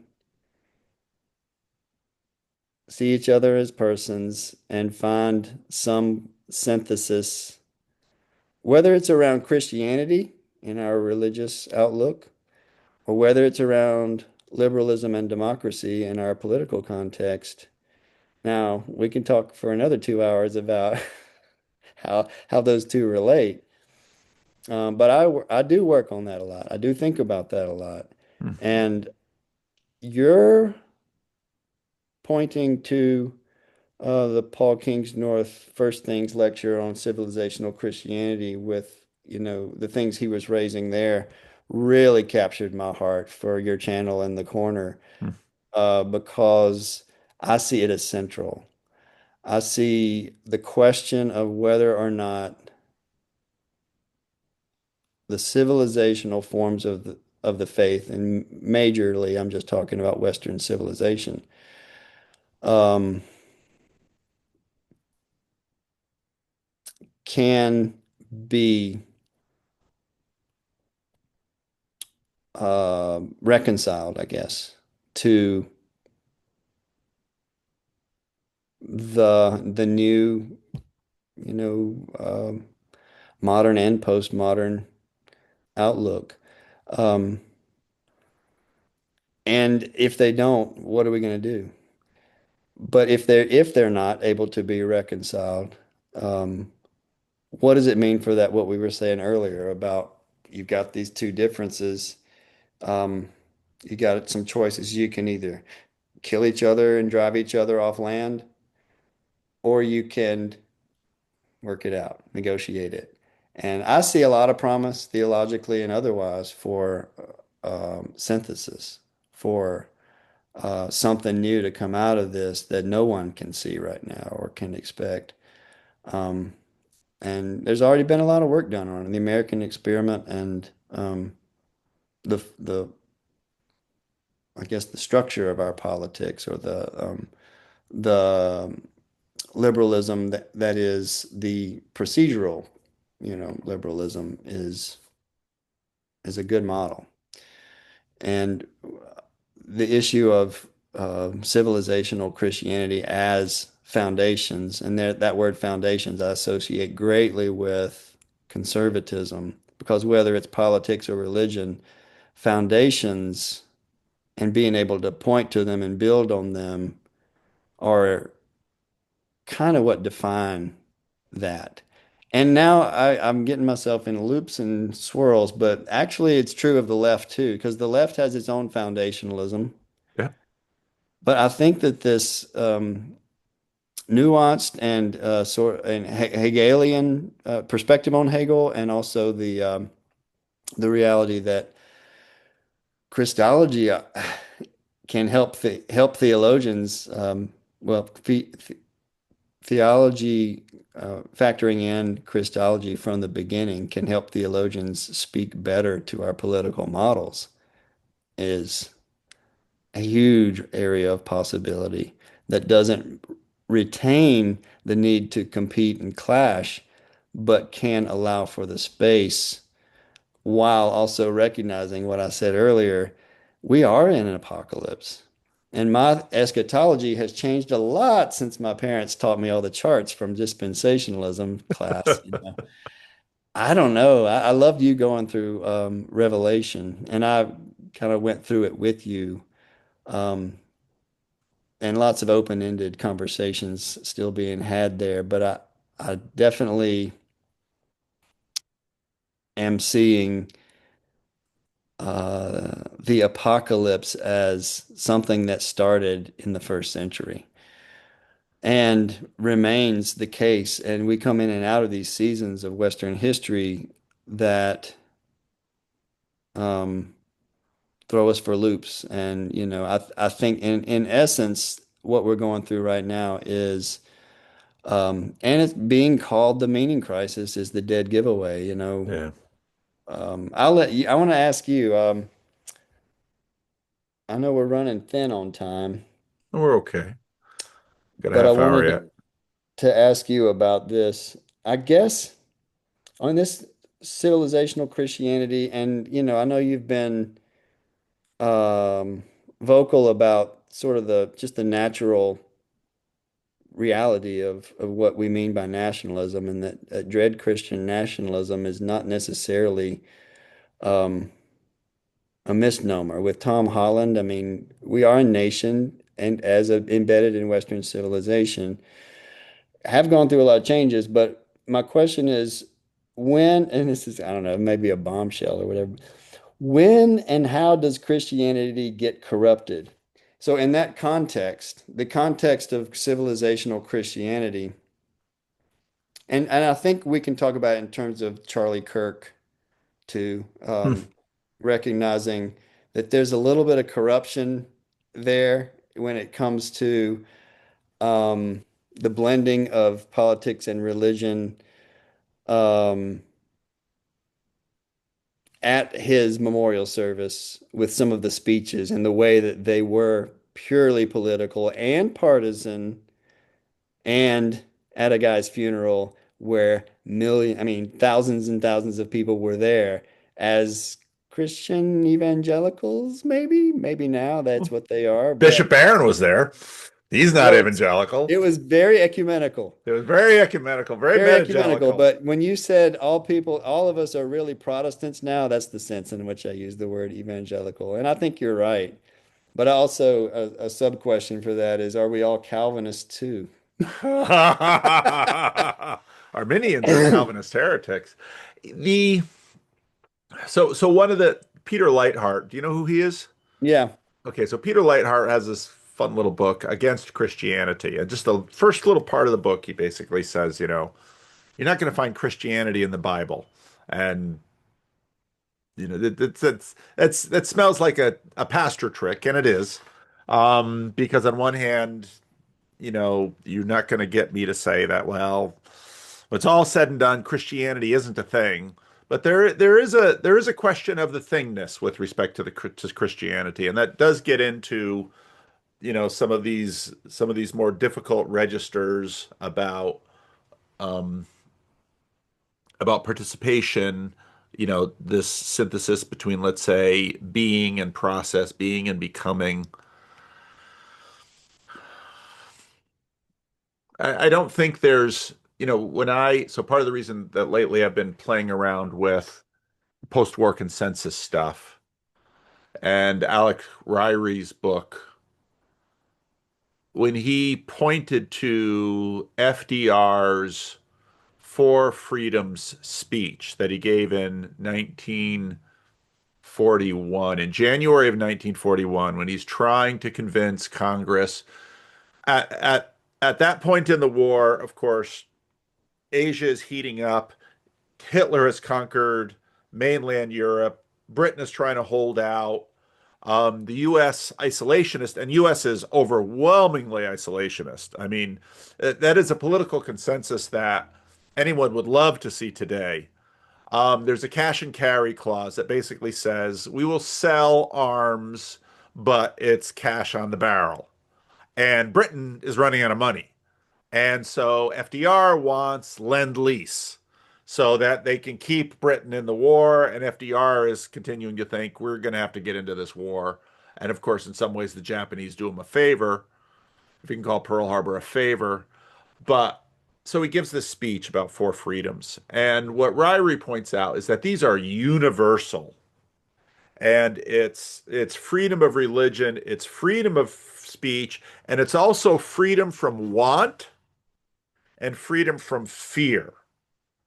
And FDR basically says anywhere in the world, it's our job as free peoples to ensure these four freedoms everywhere in the world.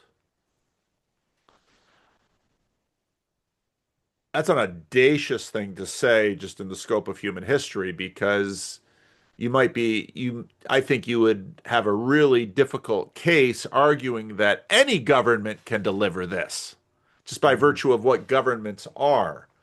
But this is very much an expression that comes out of the long trajectory of mainline Christianity in America, mainline Protestantism, because of course FDR is an Episcopalian. And his wife, more religious than he is, more godly than he is. FDR, of course, will not be faithful to his wife, even from a wheelchair. Few presidents are. Eleanor Roosevelt, of course, knows this, but yet she sort of, especially in that 20th century frame, women are sort of the moral voice. And so Eleanor Roosevelt will move forward into the Declaration, Universal Declaration of Human Rights. This really sets up the imperial American vision all over the world that dominates both sides of the aisle in the United States.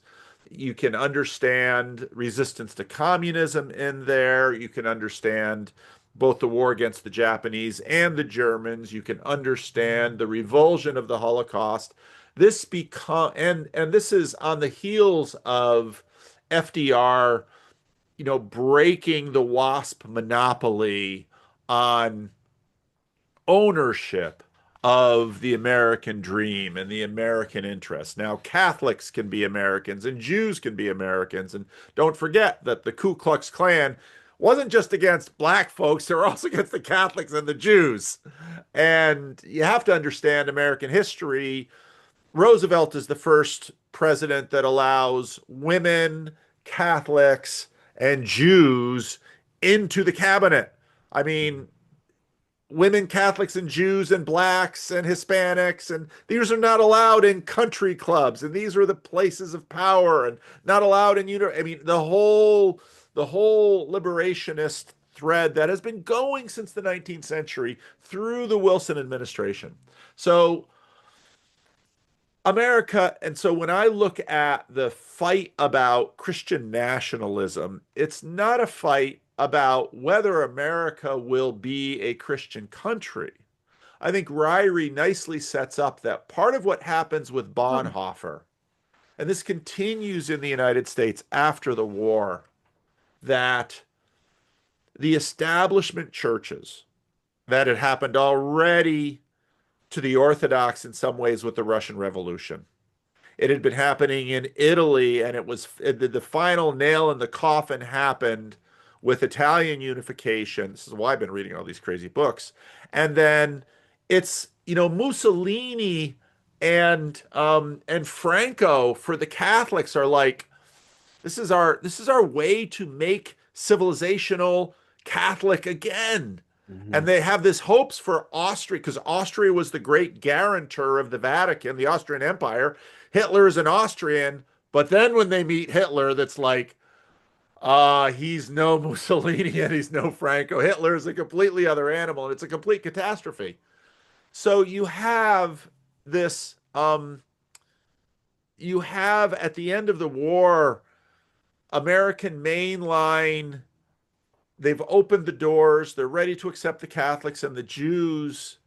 But then, right after the war, a really ugly, as Martin Luther King Jr. called it, a really ugly promissory note has Hmm. come due. And African Americans must be let into the family. And it has to happen. And what what what the civil rights movement does in America is provide there's it's like this moral atomic explosion that ripples through the country at every level and says this is the gold standard of gospel witness today. But that's downstream from Bonhoeffer, it's downstream from Gandhi, it's downstream from Tolstoy. This is where all of these things start to come together. And what are we going to do when we face the fact that Bonhoeffer had to face that the established church failed the Hitler test and the Catholics failed the Mussolini test and the Orthodox have been losing for centuries? They've, failing the Muslim test, failed the communist test, and American establishment Christianity, all sides, failed the race test. Hmm. What do you do with the church? And so I think Ryrie is right to say, sort of people read Bonhoeffer and said Christianity needs to go incognito. We need to go into incognito mode, and we're going to make our arguments not from church, but from what? So we have reason, empiricism, we have all morality. But I think, if you took a look at Holland and you took a at Ryrie, you have to say the whatever denomination people were in, even if they weren't denominational, even if they were Jews, even if they were atheists, even though we've never yet really elected an atheist president, um, someone might argue Trump is. We've elected plenty of people with really spotty church credentials, Reagan being one of them. But again, you can probably only, that those have been mostly Republicans where you can sort of sneak in the misfits. Yeah. And Obama, in some ways, was the culmination of this vision. So black Protestantism, but also the kind of the scary side, the liberation theology side of black Protestantism comes in with Obama. So all of this is happening, and when Trump comes in, the real problem that many on the left have with Trump is he's not acting like a Christian should. I mean, Mark Parker is lighting his non-hair on fire about that. And But do people you have know been, what? I, but I think I have to jump in and say that I'm on the left, and I think that's true. I mean, I can point all that, and Brad will tell me you sound like, a puppet yeah, in me saying Trump's not Christian or whatever. But there is a core factor in it that makes, I think, is a good question of the ability to unite. yes, the the call to unite, the responsibility, the office to unite the country. yes. That that which he seems to be very bad at is Oh, also a not even core, trying. yeah, and it's a core Christian value, and in some ways our most needed value right now.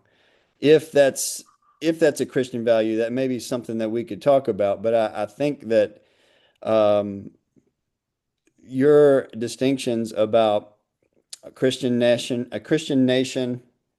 on the left, which is the king, in the Obama.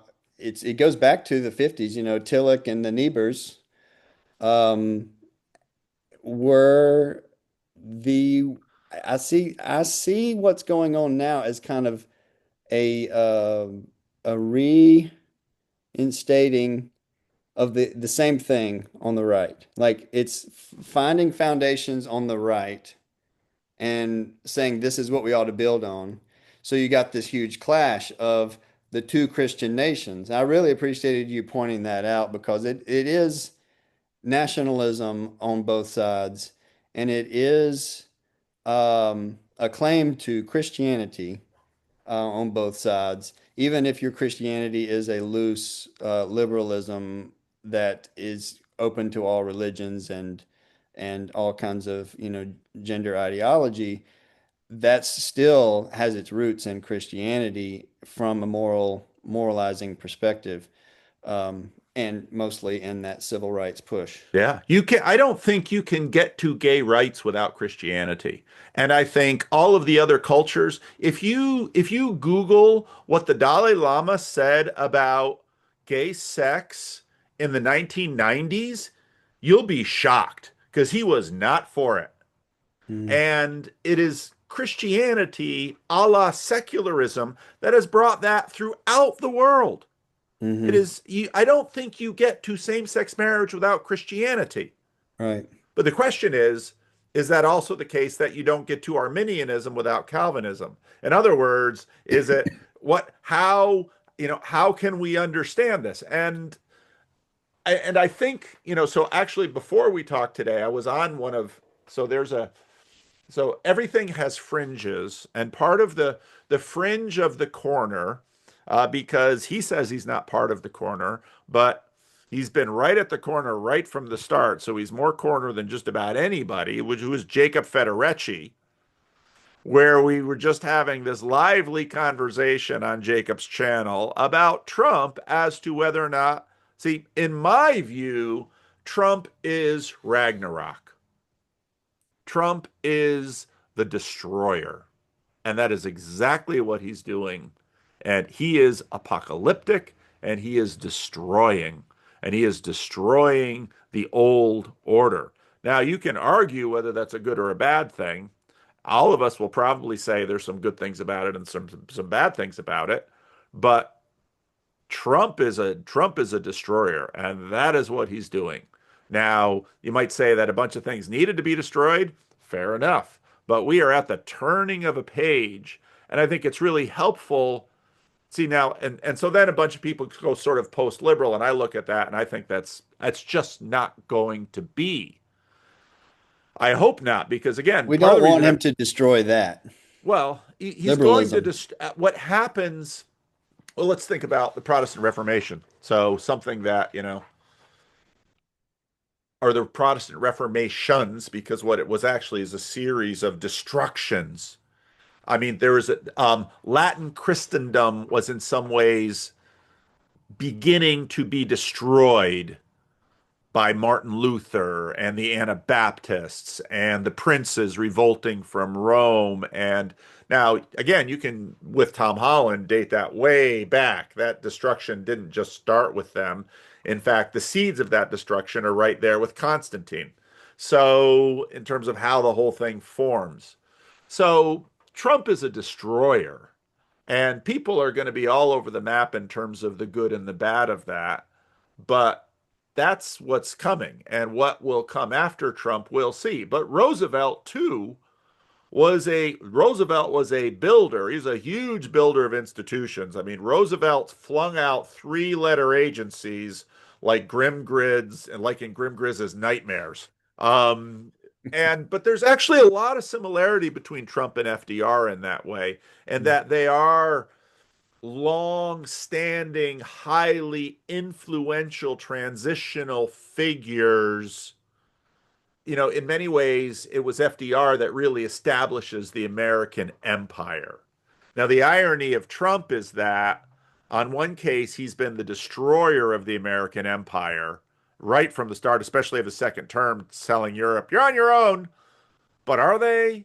The thing is with Trump, you just never know. You just never know because on one day he'll be this way and the next day he'll be that way, and of course those who love him say, that's his four-dimensional chess, and those who aren't necessarily convinced are like, the dude's just unreliable. Yeah, and the best headline I've seen in the New York Times opinion on that. I didn't even read the thing, I don't think, but whoever it was, she titled it, "If you're always contradicting yourself, you're always lying."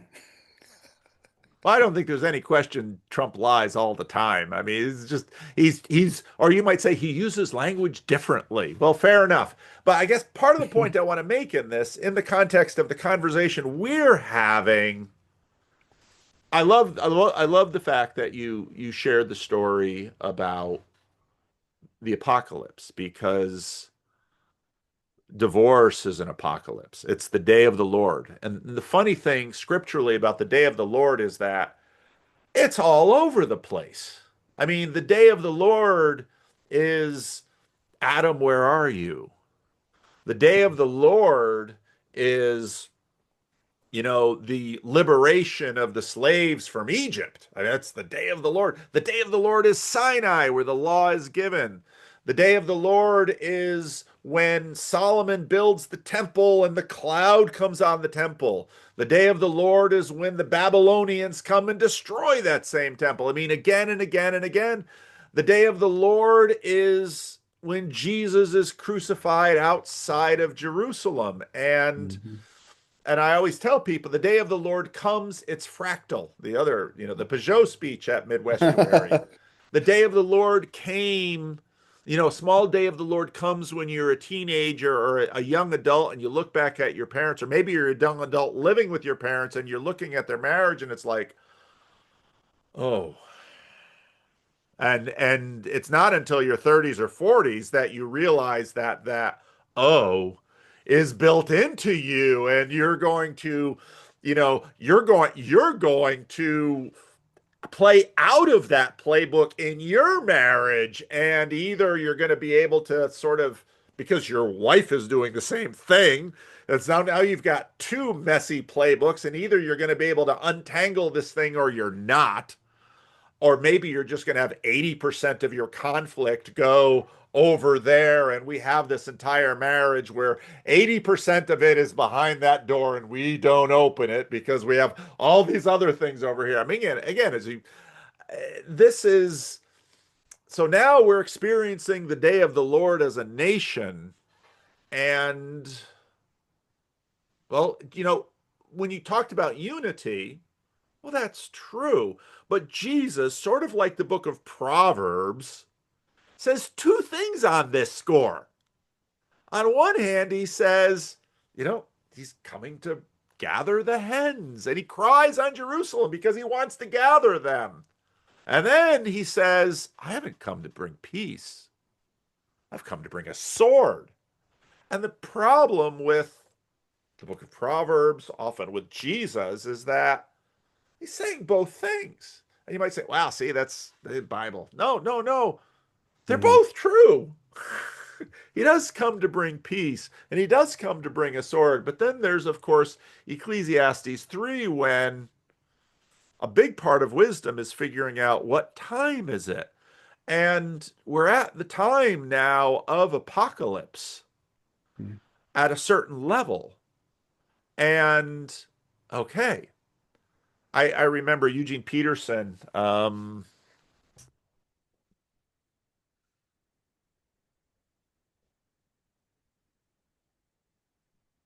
Reverse Thunder, Yeah, that's the right. book on the book of Revelation. And we are in a time of apocalypse. So then the question is, okay, we're living in a time of apocalypse, or just as Jesus says, you know, people are being separated from other people. And it's sort of nicely Christiany if we interpret that verse as being about, spiritual stuff. But that verse is all over the place right now where things are being divided. And so then we have to ask the question, well, I'll just make it easy. Are Mark Parker and I divided because I'm not as upset about ICE raids as he is?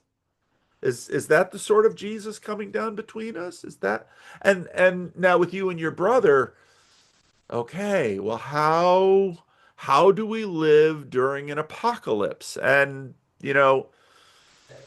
you had a brutal lesson in that because there's no more brutal lesson in that than divorce. I mean, divorce, I've seen often. This is part of the reason why, that fuels so much domestic violence. People would rather have their spouse die than their spouse leave. It's awful. It's And I've awful. had people tell me what you're going through is worse than experiencing the death of a spouse. Yes. Because at And I'm least like, that dead wow. spouse, they're over there in the ground. They've stopped. Yeah, they didn't necessarily choose it, right? No.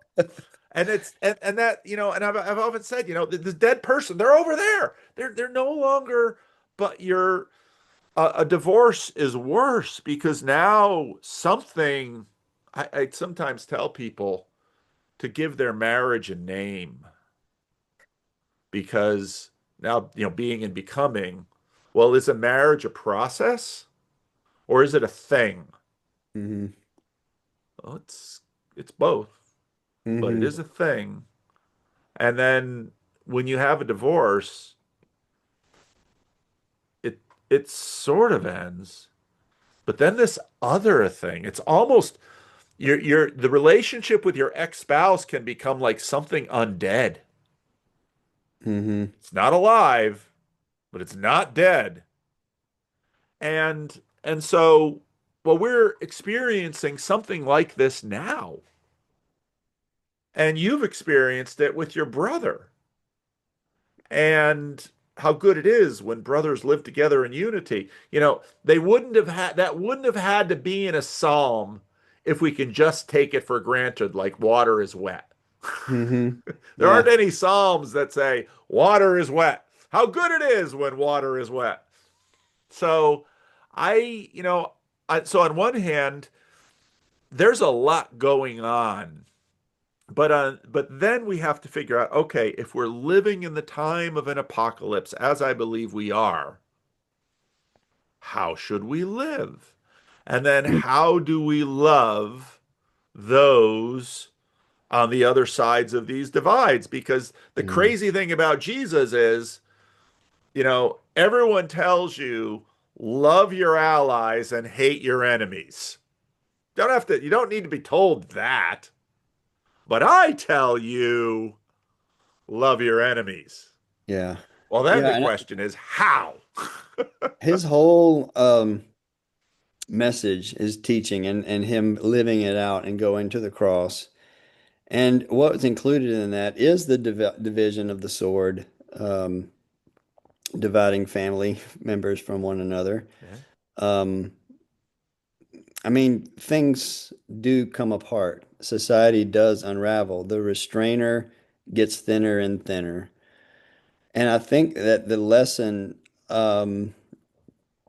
that's important for us, and I'm not sure it comes through our Protestant evangelical, and I'm not sure how I would relate it to Calvinism in particular. I've had a pretty good foundation in studying Calvinism, even Abraham Kuyper, and yeah, to get the Dutch connection there. Um, in college, I had a professor who helped was very Augustinian, but also very Kuyperian. okay. Yep. Um, David Noggle, he was my Yeah. professor. He has passed away, but he wrote a book on worldviews, the history of the concept, and what a fantastic teacher he was for my formative years. But I found that um, it goes to the core of something that's missing in a lot of our I'll just say broadly evangelical and Western Protestant theology, is that we can't embrace what Jesus fully embraced was the apocalyptic nature of history now. I mean, Yeah. the day of the Lord came when, I mean, ultimately, if we start looking at Revelation or the passages in, Matthew 24, Mark 13, I guess it is, where they ask him, his disciples ask him about the when well they are marveling at the temple, and he says that no stone will be left upon on another, and they're like, when is this going to happen? And when did it happen? Well, it happened in within by 70 AD it happened, and Christian martyrs were the norm for the first 300 years. What do you say about it whenever the shift went towards the Constantinian um, hegemony of Roman Christianity and Constantinople mixing to be what we know of as the medieval synthesis in Western civilization, the Magna Carta, and what it became. How do we see that as apocalyptic? And you touched on it a lot in talking about Revelation and noting Jason Staples' controversial or antithetical suggestion that the Yeah. the woman became the whore of Babylon. Yes, which is And I read that. It's like, wow. And so that was apocalyptic in my I was like, oh, yeah, that works. You can see that. yeah, I mean, just like for us to be, I, it has a real visceral connection for me because of what I described in my divorce Yeah. and my theology since then. As a chaplain, it stays real and connected to, I mean, it's not only to individuals. I appreciate you pointing that out. I don't know what it would look like for me if I was a pastor in a church, even or whether it's progressive or conservative sort of context. I don't Yeah. know. But I definitely recognize that listening to people, talking with people, praying with people who are dying, it's hard for me not to have an apocalyptic ministry. To know how to be with people in their grief, to know what it looks like to have any kind of presence or reassurance by just being there, because there's nothing you can say that brings comfort. If they're asking things about Jesus or the tradition or their own religious, background or philosophy or whatever, I'm there to listen and have enjoy the conversation and don't talk too much. I just point them to the fact that somebody's listening to them and understands that they have something to say. Yeah. And I love the ministry, but it is very much, I think it has it's helped my second marriage because, within 3 years of my divorce, I met a nurse practitioner at the hospital where I was getting trained, and she had three children.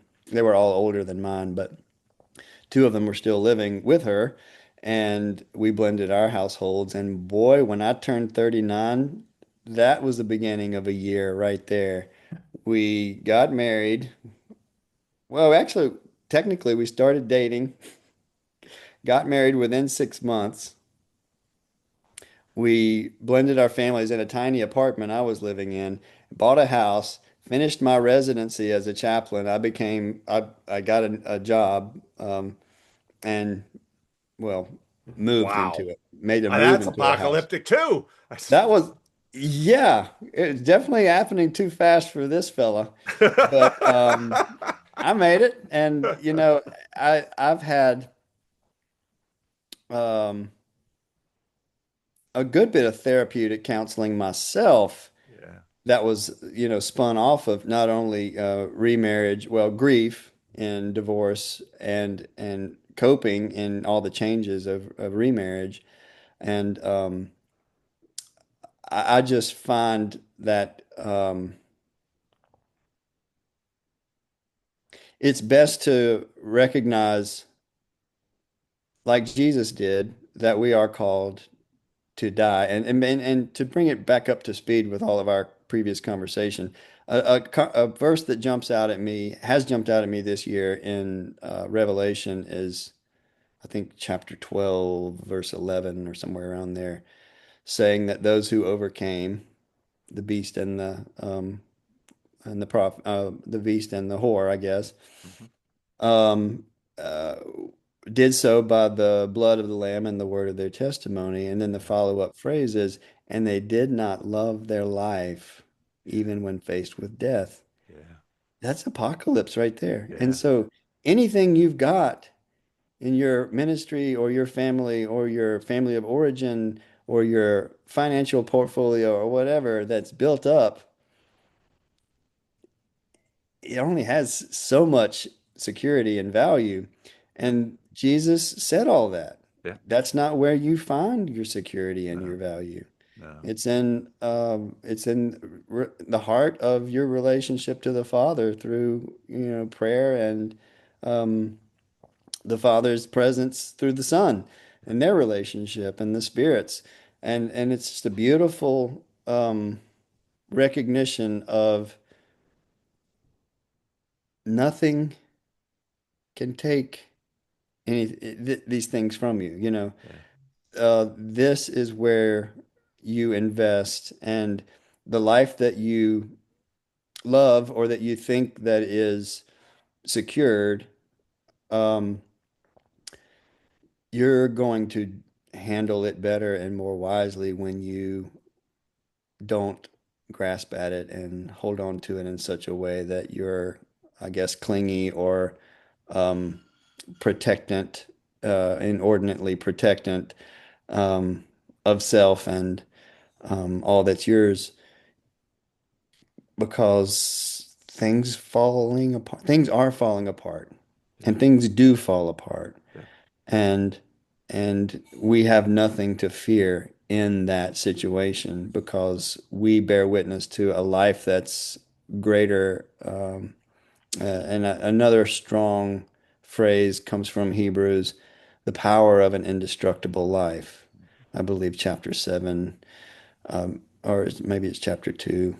One of those chapters of Hebrews mentions that Jesus' indestructible life is what he came. I came that you might have life and might have it more abundantly, and Yeah.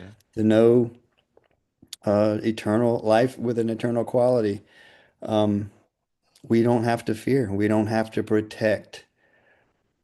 Even, um, I mean, I think there's just something at the core there that has to be a part of our. Christianity. And it eludes all civilizational forms of Christianity, ultimately, I think. Yeah. So without belaboring it, I do want to say, what was it I was thinking that seems so important? Um, the I lost it. What are your Oh, thoughts? oh no. Oh, it'll come back. Oh, okay. I hope so. No, I think I very much agree. And I think actually politically, socially, I am not pessimistic. I think we will arrive at various syntheses. I see that in so I'm in the Christian Reformed Church, and the Christian Reformed Church, we were barreling down. The Christian Reformed Church is undergoing a divorce right now. We're divorcing something like 40 or 50 churches, and something like 150 colleagues, most of them chaplains actually, and retirees. Very few, not nearly as many local church pastors, which is a really interesting split with respect to this. But, I'm over on the conservative side, which is, the vast majority of the CRC church, and I knew it was going to split that way because I knew the Christian Reformed Church. And it's painful and it's horrible. And even though I'm with the remainder, many of my friends are leaving the other way, and I'm really going to miss them. And I don't want them to go, and I want them to stay, and all of that. But the Christian Reformed Church, even on the question of relating to same-sex attracted people or people in gay marriages and such, Christian Reformed Church is in a very different place than it was in the 1960s and 70s. They treat people with much more respect, much more understanding, much more tolerance.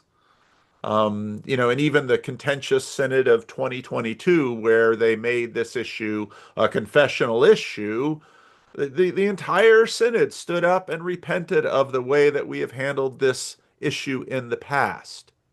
Both sides could do that before they couldn't, hold certain other things together anymore. We're watching the Anglican church split right now, and um, but I am these kind of apocalyptic moments come with a certain degree of regularity. We never like them when they come, but they do come. You look at what happened in the American Civil War. I mean, my goodness. You look at I mean, there've been points in American history where you hit these things. Now, it doesn't mean that horrible things can't happen. I mean, look at the 20th century. We had two world wars, a Korean War, a Vietnam War. Part of the reason Nixon goes to China is because the Soviet Union and China were going to get into it. Hmm. And the United States is like, that's probably not even good for our self-interest. So we'll cozy up to the Chinese and that'll make the Russians pause. And I mean, we live in the age of decay, and the truth is none of us get out of here alive. And as C.S. Lewis said, every marriage is every marriage or every set of lovers is ended by betrayal or death. Something to that fact. And so this is the age we live in, and Jesus clearly, this was not a surprise to him, and he spoke with great clarity and sometimes vividness about the reality, and his story exemplifies it because he tells, take up your cross and follow me. And his disciples come to similar ends as he did. And, we have been blessed in many ways to not face that, but there are other aspects to that we have to deal with. So I remember what it was I was going to say yeah, real please quick say. was your conversation with someone about generative living as a result of, the high noon, Gary Cooper, Yeah. uh, who is it, Dr. Dr. Jim. Dr. Jim. I don't know him, but I remember y'all's conversation. Oh, he was at Midwest. He wasn't at Oh, Southeast. okay. But you should meet Dr. Jim at some point. He's a wonderful man. Well, I love y'all's ongoing conversation about that, really, because I think it's a good um, uh, frame, I guess, to set up this conversation about, well, what does generative living in an apocalypse look Mm, like? And what does it look like when there's this pull between left and whether it's left and right or Plato and Hegel's language models, or whether it is just recognizing the trend of secularization, moving more towards individualism and institutions, family even falling apart, going the way of dissolution most readily, um, which is apocalyptic, but also um, you want to have you got the conventional foundation as maybe a thesis, and then James Bond's self-fulfillment as antithesis. There's actually a something that recognizes the inherent goodness at the core of not necessarily that kind of individualism that James Bond represents, but the individuality of the romantic poets and yep, self-expression, yep, what it means to be free in Christ as a person and to follow your calling. That's very much a trend that does bring a sword to families often. yeah, yeah, yeah. So the interplay, and I think I want to emphasize conversation and dialogue as Estuary has done so well, and the corner does so well, to say that it's in that process, which is a very Hegel, even dialectic or dialogue or dialogos does carry the flavor Yeah. of something that's in process over time. And I like what you said, and I agree with you and feel the same way. I'm generally hopeful too. I'm not wringing my hands about it. I mean, I know that things are really unstable right now, but I also recognize that it's not necessarily going to last. I mean, it could get worse for sure, but also things change and just, hey, wait and see Yep. and do your best with that. What is our calling as Yep. Christians? And I Yep. think that w one more quick thing. You mentioned Bonhoeffer.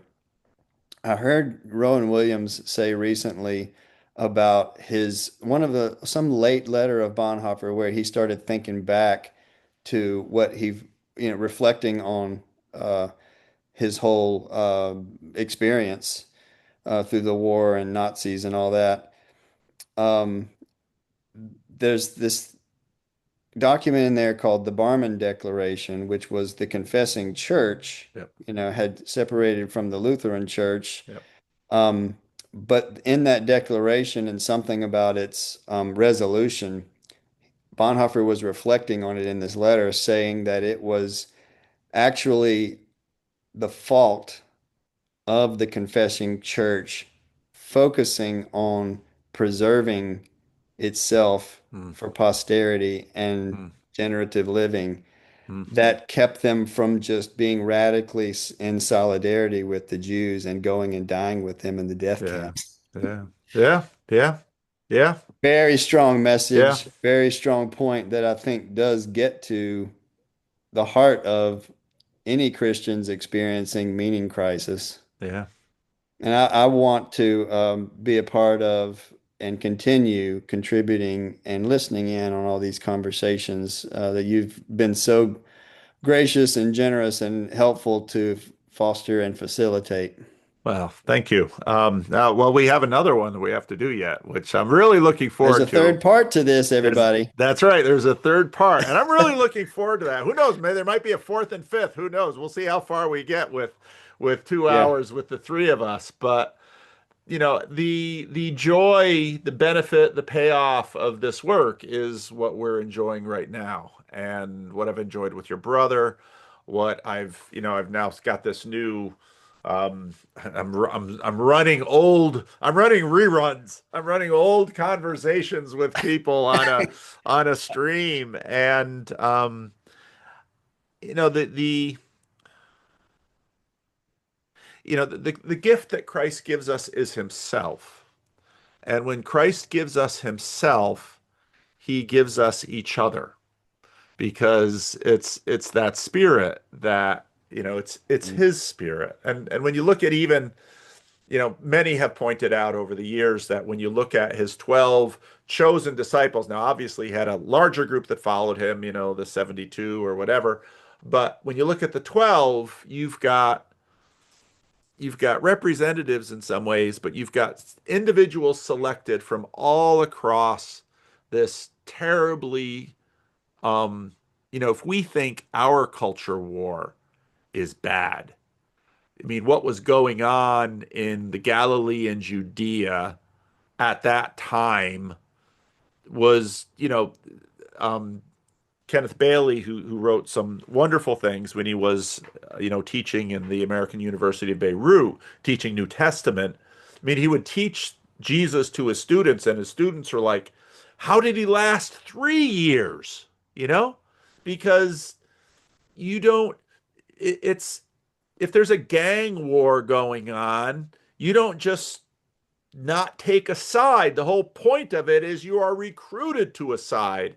And part of, you know, notwithstanding Bonhoeffer's declaration about the confessing church, and Ryrie's, some of what he writes in his book on that is also quite interesting, because Ryrie sort of complains, I think probably as Bonhoeffer was seeing, that in some ways the Barmen Declaration was a way to sort of insulate them. And but yet, at a time like Bonhoeffer was living, what do you decide to do? Because one of the things about Bonhoeffer is, okay, so Bonhoeffer takes up the sword. Is is that like Peter in the garden? And then Mhm. Jesus heals the servant of the high priest's ear? I mean, when we come to apocalyptic times, we should be tremendously gracious with each other, Mhm. because the truth is, it's really hard to know what to do, because Jesus, many many will even today look at Jesus and say, those who, let's say, don't necessarily call him Lord, look at Jesus and say, what a stupid thing to do. He just Mhm. died. Well, then we say, yeah, but he rose again. It's like, yeah, but you can't prove that.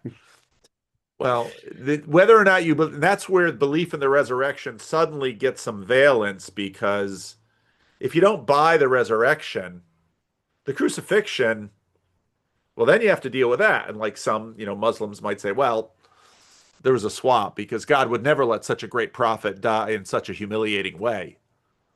Well, Christianity basically says, yeah, he would, which is why, don't play chicken with God. Because if the revelation of God is that he will go through with the unthinkable, well, that should make Christians very sober about what God is willing. But it's consistent with everything we know about human history. So in Mhm. that way, it's again a validation that, I think the Christians are on the right track with respect to this God, even if it's things that we think God shouldn't do, but he does. So Mhm. anyway, round two. This was great fun. I really look forward to round Yeah, I three. think Brad and I both are very thankful that you took this on, and glad to introduce ourselves to people and have more conversation partners other than our uh, internecine squabbling. Yes, yes, yes. Well, and you both, you many people don't do this. They just that goes into the 80% of the unresolved conflict. That's right. Yeah. Or they just, part ways and that's it. But Yeah, or just call a truce and never talk about it, yeah, and just let it come out sideways, or Yeah. let it resolve itself outside of the relationship Yeah. uh, being challenged by it. Yeah. Yeah. And those aren't necessarily bad strategies given It's certain true, but situations. yeah, I think twins, especially these twins, are somewhat incapable of it. So Yeah. I hope that's a benefit to the corner as well for people to chime in, for people to hear what our experience is. And, we may have some amount of like people saying, well, he's got a good point, but he's got a, I don't know whether it's choosing sides or whatever. That's not what we want, of course. We want there to be a process where the diversity of and range of thoughts and experiences can be shared and Yeah. shared in a way that's open to the future, something good coming out of it without necessarily convincing one another that you've been wrong all along, Yeah. Yeah. that sort of thing. Yeah. Well, we've all been wrong all along. That's the beauty of about being a Calvinist. Am I wrong? Absolutely. It's an article of my faith. Um, and unfortunately, we all are. So maybe we can get a little bit less wrong in some ways and appreciate some of the rightness of the other, even if it galls us to have to admit it sometimes. Well, it's something we can talk about in our next installment, but I have a very this issue of tension and antinomies being in paradox and always leaving the believer in this state of um I guess just tension and paradox Yeah. and it being unresolved. Yeah. I did name a while ago that lots of things don't get resolved, but I'm developing in my theology a understanding that the peace that Christ brings to our relationships and to our interior lives is a place where that tension has a Sabbath, Yeah. and Yeah. it's an ongoing Sabbath relationship that we can rest in and return to all kinds of tense situations Yep. raining down on us in an apocalyptic era Yep. and bring still waters and peaceful resolve and witness to it. So Yep. I would love to talk more about tension, and I think it does relate to Calvinism. I think it Yeah. relates to Yeah. some of the Western assumptions in Western theology that have culminated in Calvin. Yep. And I don't have a sharp critique of him, but I have had um, plenty of thoughts that I'd love to for us to continue with, and maybe with Brad on the screen, we'll have some opportunity to do some of that. All right. See All his right. thoughts too. Yep. Well, All thank you, right. Paul. Wonderful, Brian. So we'll have to my schedule all the way to the end of the year is pretty impacted, but we'll try and squeeze something in at some point. That sounds good. I'm sure we'll work it out. Thanks All right. again. Real good. Have a good evening. All right. Bye-bye. Bye.